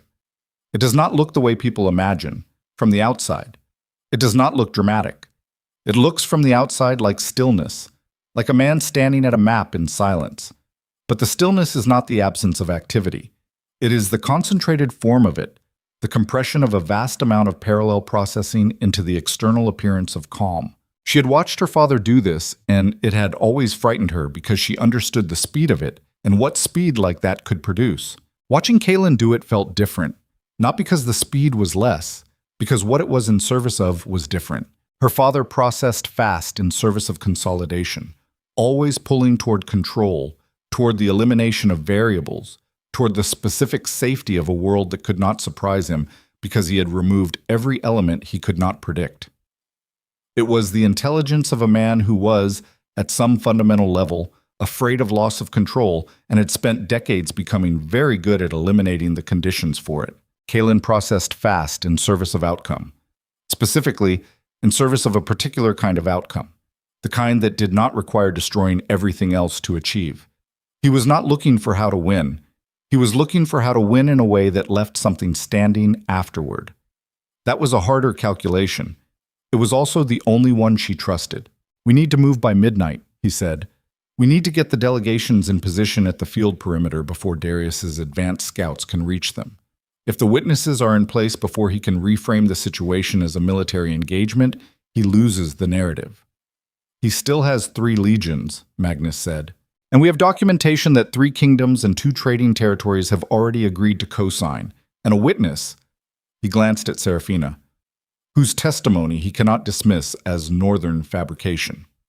Magnus looked at his son. He looked at Seraphina. He said quietly, Kaelen. Kaelen waited. If this goes wrong, Magnus said, and the specific way he said it carried everything that was not in the words, all the 15 years of building and waiting and the particular exhaustion of a man who has been carrying something too long and is only now close enough to setting it down that the prospect of dropping it entirely is newly unbearable. I need to know you understand what we're walking onto that field for. I know. Say it. Kaelen looked at his father with the specific quality of a son who has spent his life inside a grief his parent created and has never once blamed them for it, and has also never once pretended the grief wasn't there. Accountability, he said, not revenge. The difference matters.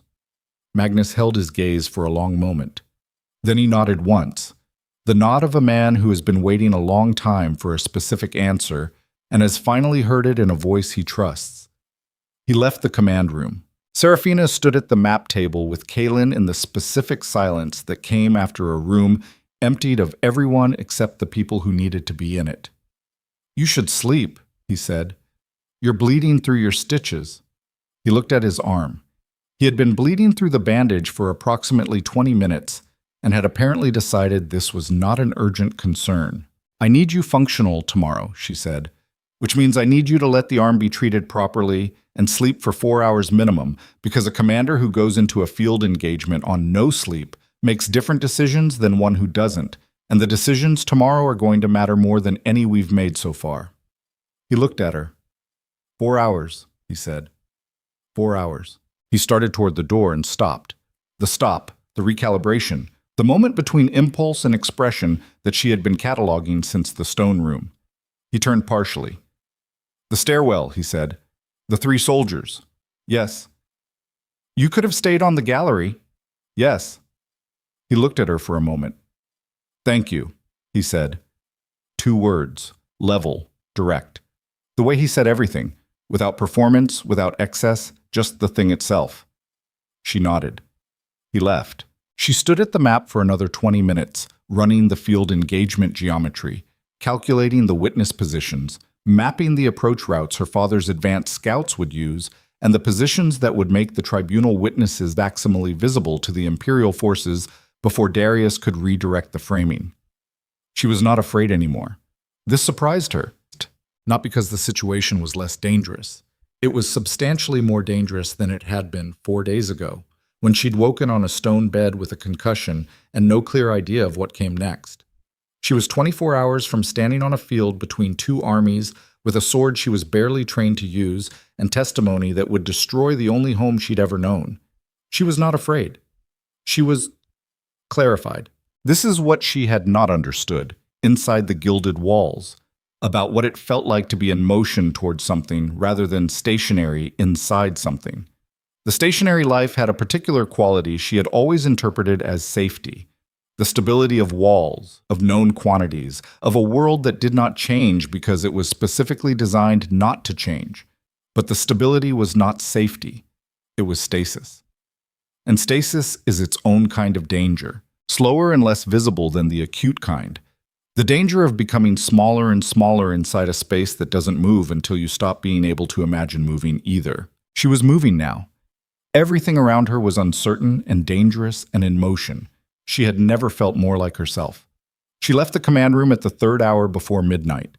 She stopped at the door of the room that had been her room for 4 days and stood in the corridor outside it for a moment, looking at the stone walls, thinking about the morning she'd woken on that bed with a concussion and made the decision to trust someone completely for the first time in 25 years. She went to sleep. She woke to Brekka's knock at the pre-dawn hour and dressed and walked out into the obsidian fortress corridor where Kaelen was waiting. He had 4 hours of sleep visible on his face, not rested, but present, the specific quality of a person who has given themselves exactly what was required and nothing more.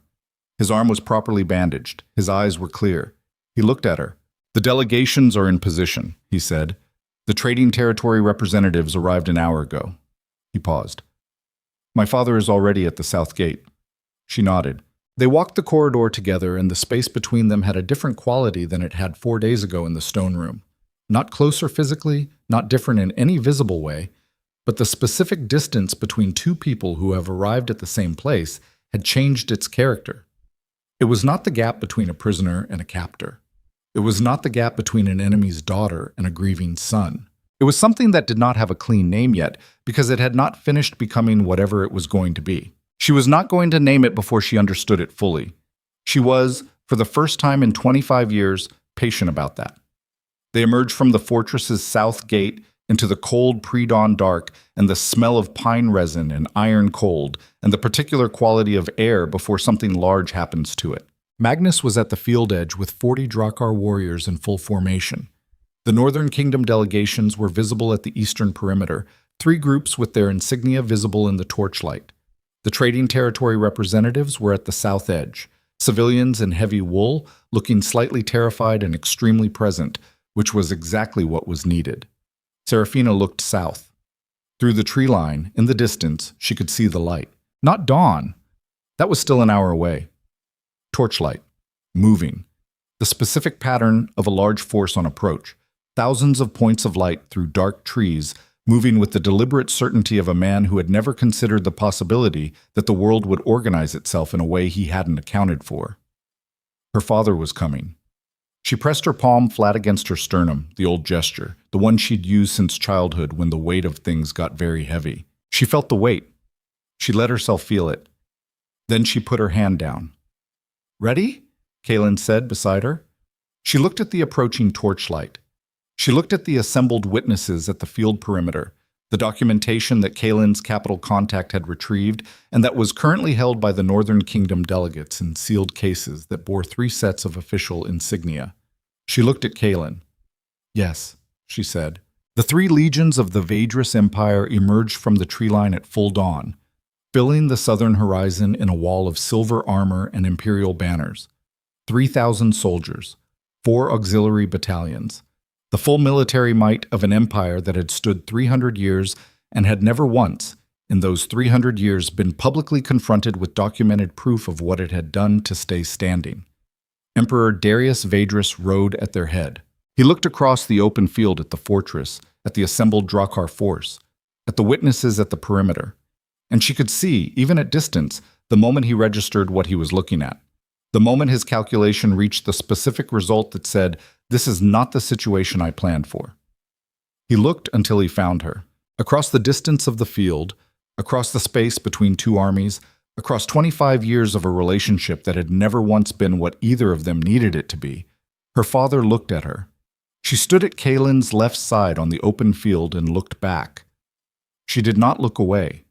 And her father raised his hand, not in greeting, in command. And the 3 legions, in response to that single raised hand, began to move.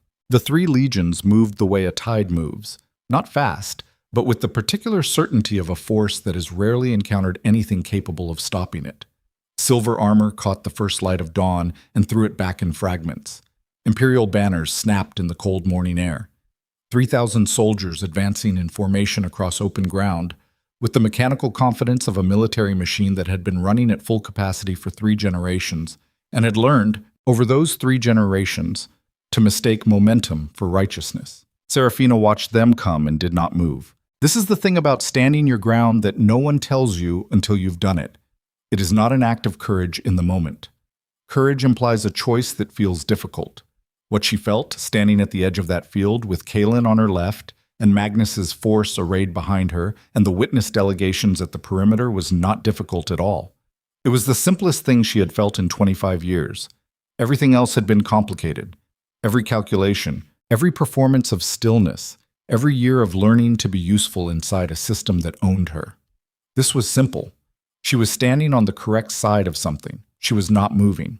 Kaelen did not move either.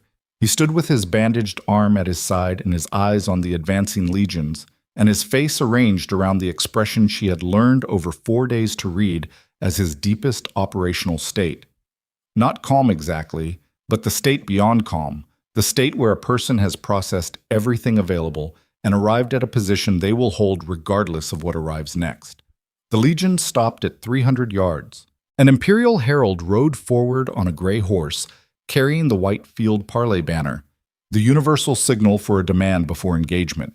She knew the protocol. She had read it in military manuals at age 16. The herald would deliver a formal demand, structured as an offer that contained exactly as much genuine choice as her father had ever offered anyone: comply or be destroyed, framed in the language of reason. The herald stopped at the midpoint. By command of Emperor Darius Vedris, sovereign of the Vedris Empire and protector of the southern territories, the herald began, with the trained, carrying voice of a man who had done this exact thing many times. The Drakhar forces are ordered to stand down and release the imperial prisoner held within the obsidian fortress. Compliance will be met with ceasefire and negotiation. Resistance will be met with the full force of 3 imperial legions. He paused. The Emperor also extends a personal directive to Princess Seraphina Vedris, whose presence on this field has been noted. Return is offered. No consequence will follow. The last sentence landed on the cold air and stayed there. No consequence will follow. She had heard her father use that phrase before. In council chambers, in diplomatic correspondence, in the particular conversations where a powerful man wants something badly enough to pretend the wanting doesn't exist. No consequence will follow meant, I need something from you and I am willing to temporarily reconfigure the truth in order to get it. It was not an offer. It was the shape of an offer worn over the skeleton of a demand. She had read 32 words 4 days ago. Ensure the matter is concluded before it can be presented formally. She knew what no consequence will follow meant.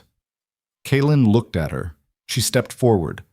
300 yards of cold morning air between her and her father's army, and she walked to the midpoint and stood next to the herald's horse and looked past him toward the silver line of the legions and her father at their head. I have a response, she said. Not loudly. She had learned from watching her father do it for 25 years that you do not need to be loud when what you're saying has enough weight to carry itself. The herald waited. The person you are looking for is not a prisoner, she said. She is a witness. She is present voluntarily. She is standing on this field voluntarily. And she has a formal statement to deliver to the assembled representatives of the northern kingdoms and the Varundian and Ostmark trading territories, who are present at the field perimeter as co-signatories to a formal documentation process. She held her voice level. The documentation has already been transferred to the co-signatory delegations. It is no longer held exclusively by Drakhar.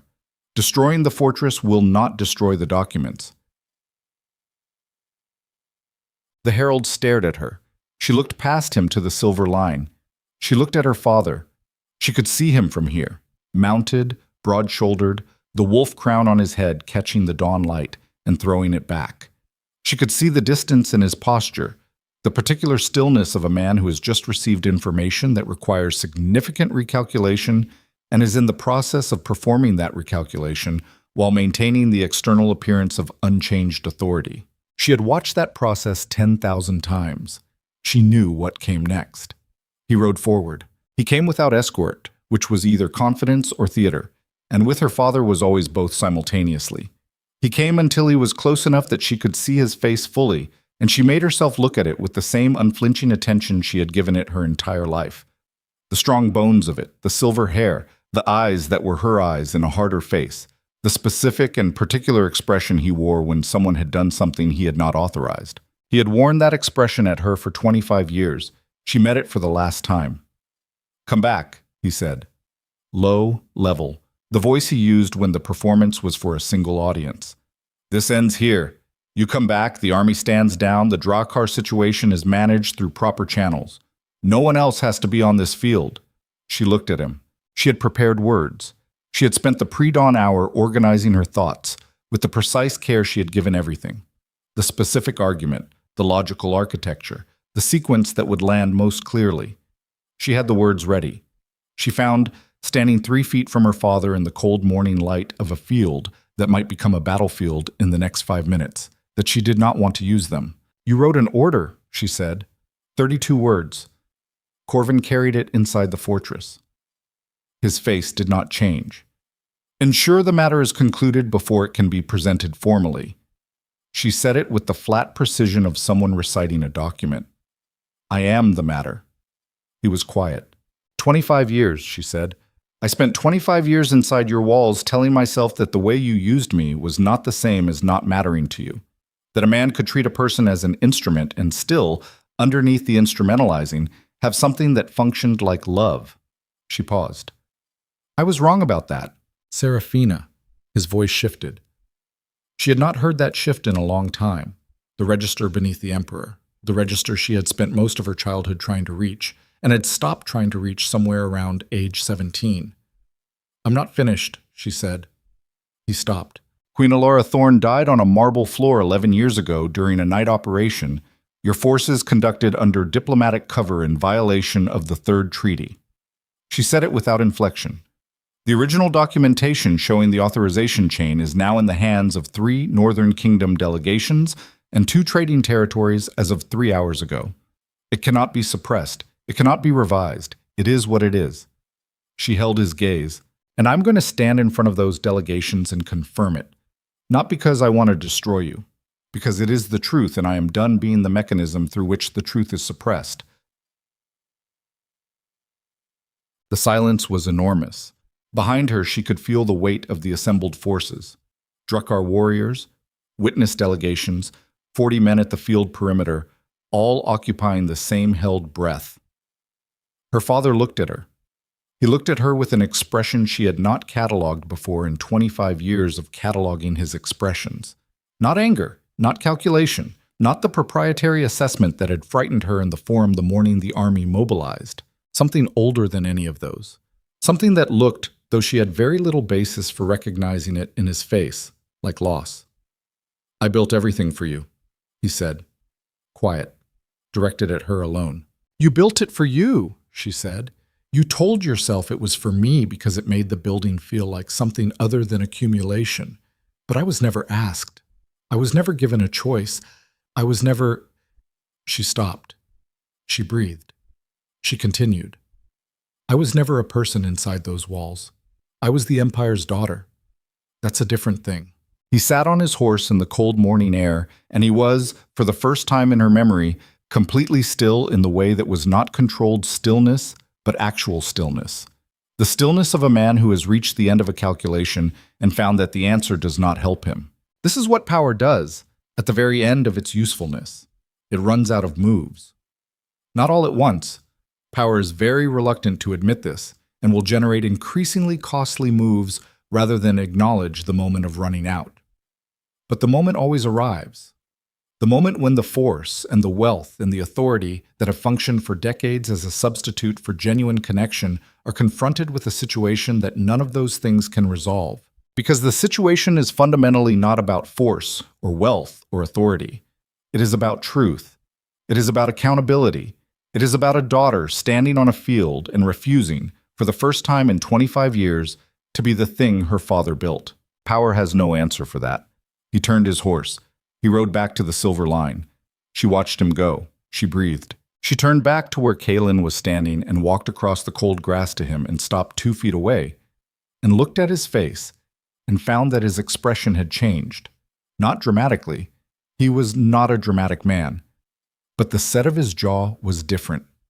The specific tension that had lived behind his eyes since the battlefield, the tension of a man carrying something with inadequate support, had shifted. Not gone, but redistributed. The way weight redistributes when a second person puts their hand under it. "He's going to make a decision," she said quietly. "Yes. Whatever he decides, the documentation is outside his reach." "Yes. So the decision is only about whether he chooses to be in the room when it's presented or whether he removes himself from the process." She looked at the silver line. "Those are the only 2 options he has left." Kaelen looked at her. "You gave him the exit." "I gave him the truth," she said. "The exit was always there. He just has to choose to take it." What happened next took 40 minutes and felt, to everyone watching, like much longer. The 3 legions stood at 300 yards while Emperor Darius Vedris sat motionless on his horse at their head. She could not see his face from this distance. She did not need to. She knew the shape of what was happening inside it. The final reconciliation of a man whose entire life had been organized around the premise that control was survivable and everything else was not, confronted at the absolute limit of his reach with the specific thing that control cannot address. The moment when the people you have used as instruments refuse to continue being instruments, and there is no force in the world that can make them go back. You cannot force someone to become a thing they have finished being. The general at the left flank of the First Legion rode to her father's position and spoke to him for 3 minutes. She watched the conversation from across the field with the attention of a woman who had learned to read conversations at distance. The general's posture was the posture of a man presenting an argument he was not certain would be received well. Her father's posture, across those 3 minutes, went through something she had never seen it go through. It collapsed, not dramatically, not all at once. The way a structure collapses when the keystone finally surrenders, in stages, each stage enabling the next, until the thing that had seemed permanent is sitting in its own rubble, and the rubble is just what it's made of, reduced to its components. The general rode back to the Legion.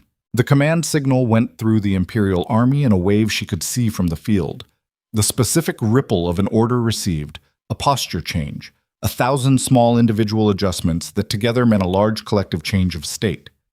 The Legion stood down, not retreated, not engaged, stood down.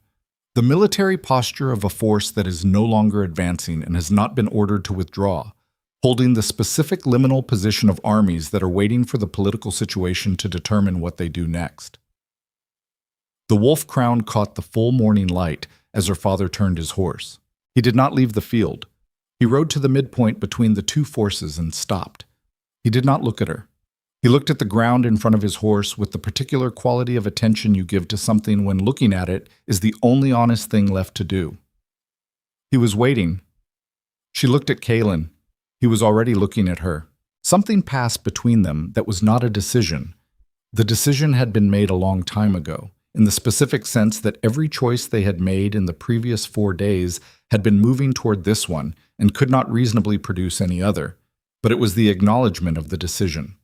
The moment of standing at the edge of it and choosing to step rather than stepping accidentally. They walked across the field together. The morning was very cold and very clear, the sky above the obsidian fortress a pale winter blue that had the quality of something that had just been cleaned. Their boots made sound on the cold grass. They stopped at the midpoint and stood on either side of her father's horse and looked up at him. He looked down at them.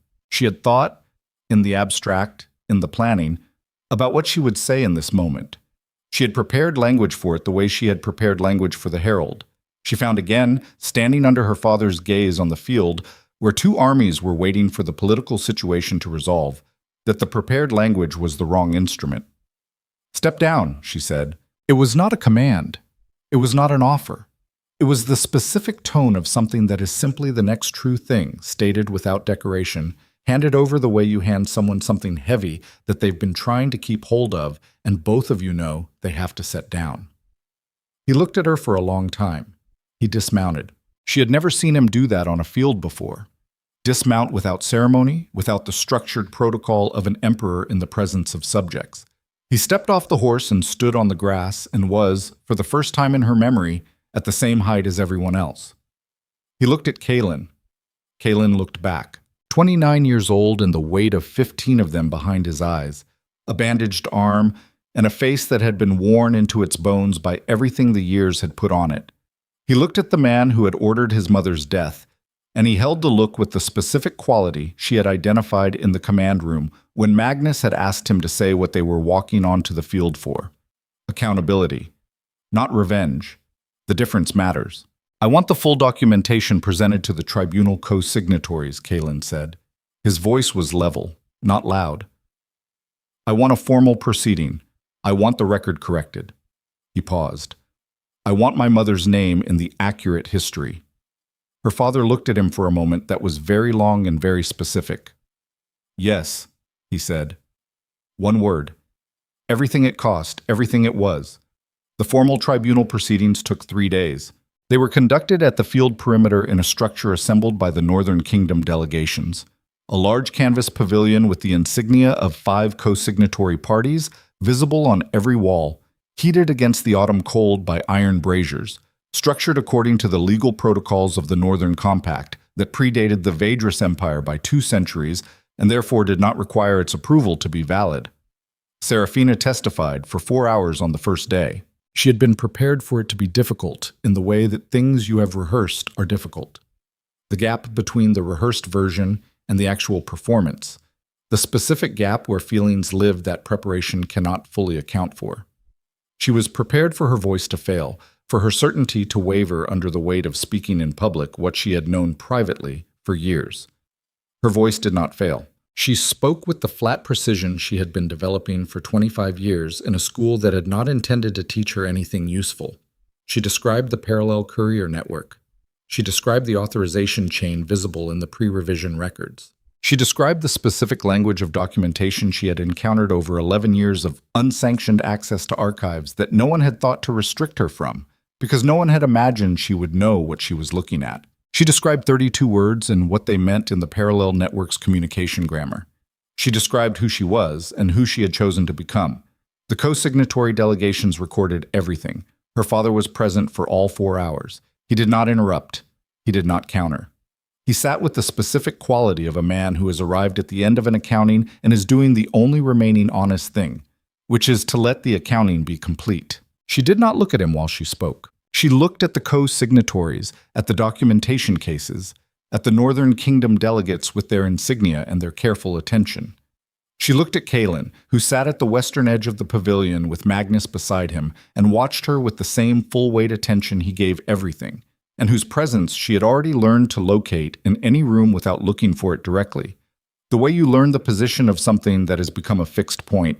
When she finished, the pavilion was very quiet for a long moment. Then the lead co-signatory of the Northern Compact, a woman of 60 with the specific authority of someone who has been doing difficult things for long enough that difficulty has become her native language, said, "The record is accepted and entered. The documentation is complete." That night, in the cold, clear dark outside the pavilion, Kaelen found her at the field's edge where she had been standing for 20 minutes, watching the obsidian fortress against the winter sky. He stood beside her. They were quiet for a while. This is something she had been noticing about the specific quality of his silences versus every other silence she had inhabited in 25 years. In the palace, silence had always been weighted with performance. What you were not saying, what you were carefully managing, the social architecture of what could not be said, and how you shaped the silence to contain it. His silences were different. They were simply the absence of speech. They did not require management.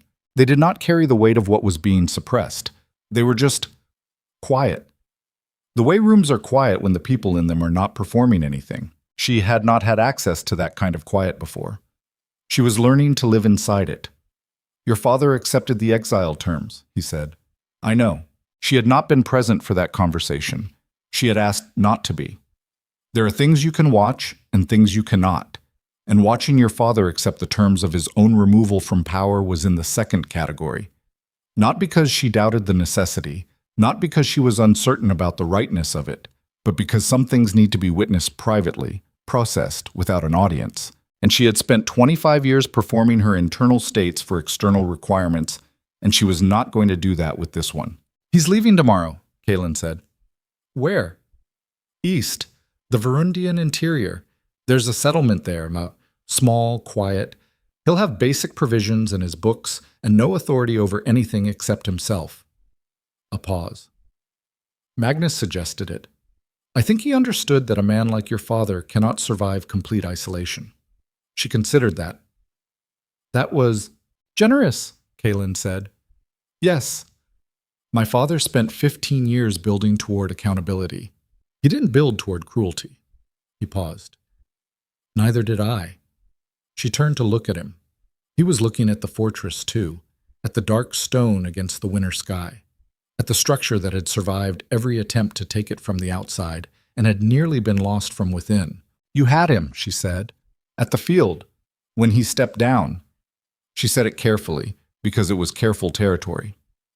"You could have pressed for more." "Yes." "Why didn't you?" He turned to look at her. This is what she would remember afterward. Not the tribunal, not the testimony, not the field with the 2 armies and her father stepping off his horse. She would remember this. Kaelen Thorne's face in the cold dark turned toward her with the answer to that question. "Because a king who is ruled by hatred," he said, "becomes its slave." She had heard him say this before to Magnus in the command room. It landed differently now. Not as a principle, as something he had earned. Something you can only say this way, with this specific weight, after you have been in a position to act on the hatred and have chosen differently. You cannot buy that with words. You have to walk to the midpoint of a field and look at the man who killed your mother and say yes to accountability instead of yes to destruction, and live with everything that choice costs and still choose it. He had done that. She reached out and put her hand against his chest, over the sternum, flat-palmed, the gesture she had used on herself since childhood, the pressure of something solid against the place where weight accumulates. She felt his heartbeat under her hand, steady, not slow, present, full, the particular rhythm of a body that has been through something significant and is in the process of returning to its own baseline. He looked at her hand. He looked at her. He put his hand over hers. Neither of them spoke for a moment. "I need to ask you something," she said. "Ask?" "The mate bond." She held his gaze. "I need to know if what's happened between us, the tribunal, the testimony, the political architecture of it, I need to know if that's the reason you're here, or if the bond is the reason and everything else is what we built around it." He was quiet for long enough that she began to understand he was taking the question with the same seriousness with which he took everything. "Both," he said finally, "and I've spent a significant amount of time trying to separate them, and I've concluded that I can't. And I've also concluded that the inability to separate them is not the problem it looks like from the outside." She waited. "The bond didn't make me trust you," he said.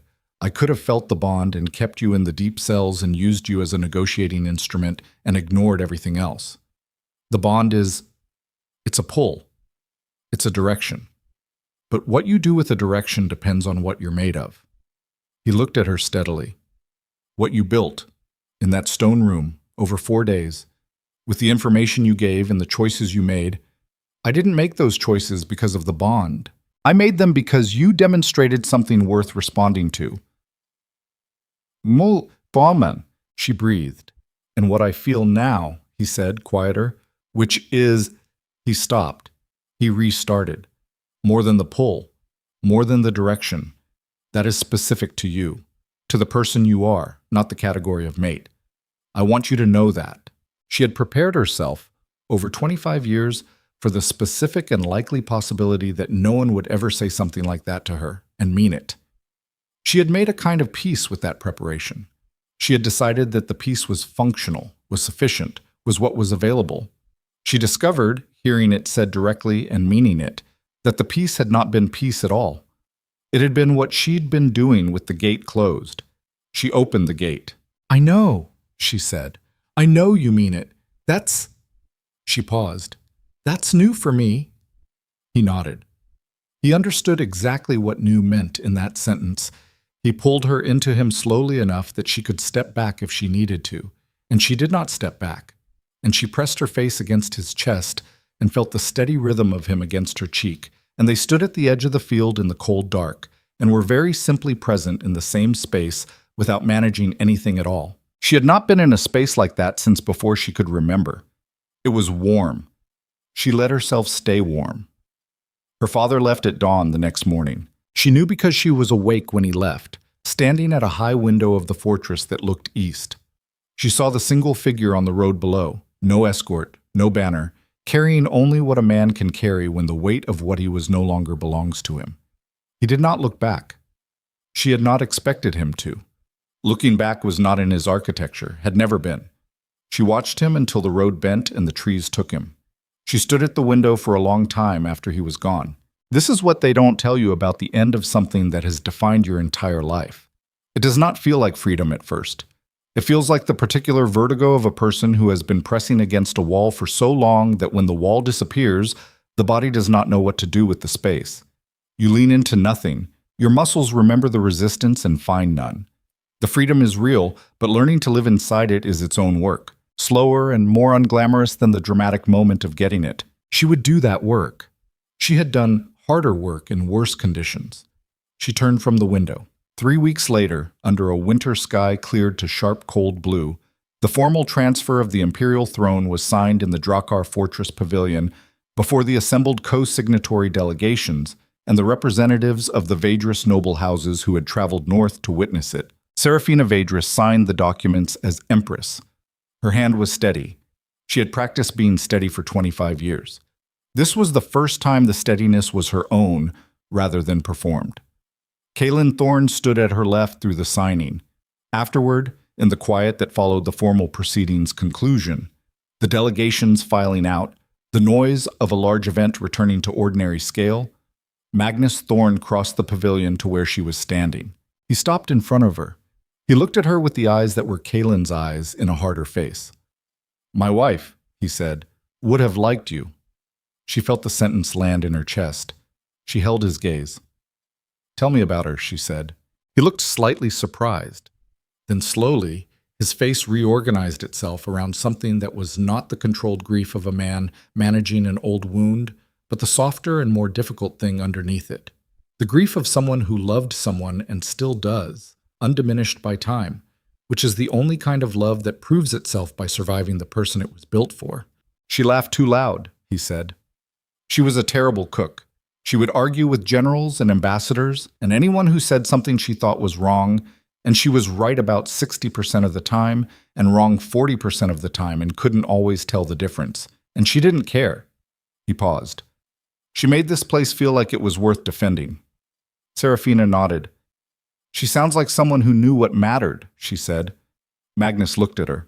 He put his hand briefly on her shoulder, the gesture of a man who does not have easy access to tenderness and is offering it anyway, which is worth more than easy tenderness always is.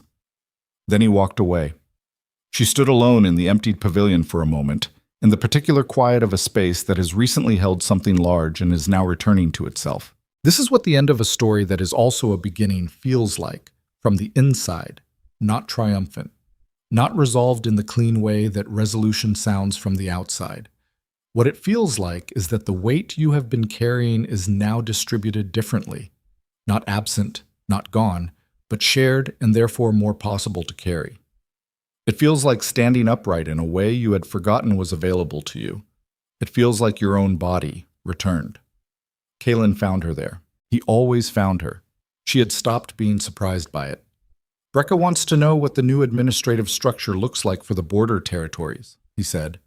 "Tell Brekka it will take at least 2 weeks to develop a structure that doesn't replicate the problems in the old one, and anyone who wants a quick answer is going to get the wrong answer. He won't like that. He'll survive it." Kaelen looked at her with the expression that shared certain structural characteristics with a smile. "Also," he said, "Magnus is requesting a joint council meeting with the Northern Kingdom delegates to discuss the supply line restructuring." "When?" "He said tomorrow. I told him 3 days." She looked at him. "Why 3 days?"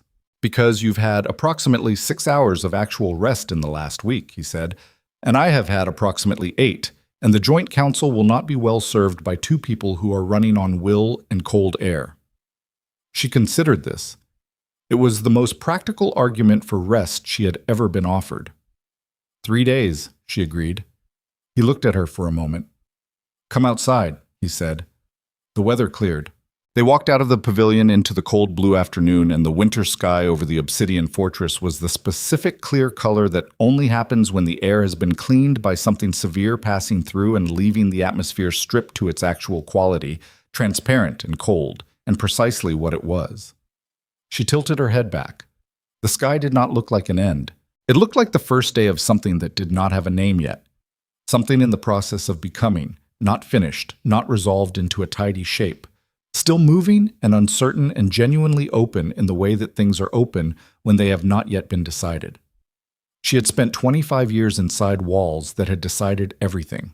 She put her face up to the winter sun and let the cold touch it, and felt, in the specific and undefendable way of things that are simply true, that she was exactly where she was, not where she had been put, not where she had been assigned, where she had walked to, in her own boots, on her own legs, one step at a time from a staging yard in the dark to a pavilion at the edge of a field where 2 armies had stood down, where she had chosen to be. Kaelen stood beside her with his face also tilted toward the winter light, and she reached sideways without looking and found his hand, and he closed his hand around hers, and they stood like that in the cold afternoon. This is what survival that becomes living actually feels like, not the absence of difficulty, not the resolution of every grief.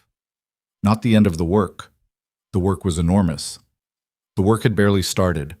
There were 2 former empires and 1 northern kingdom and 5 co-signatory territories, and a border region that had been in conflict for 15 years, and would not become peaceful because a set of documents had been signed in a pavilion.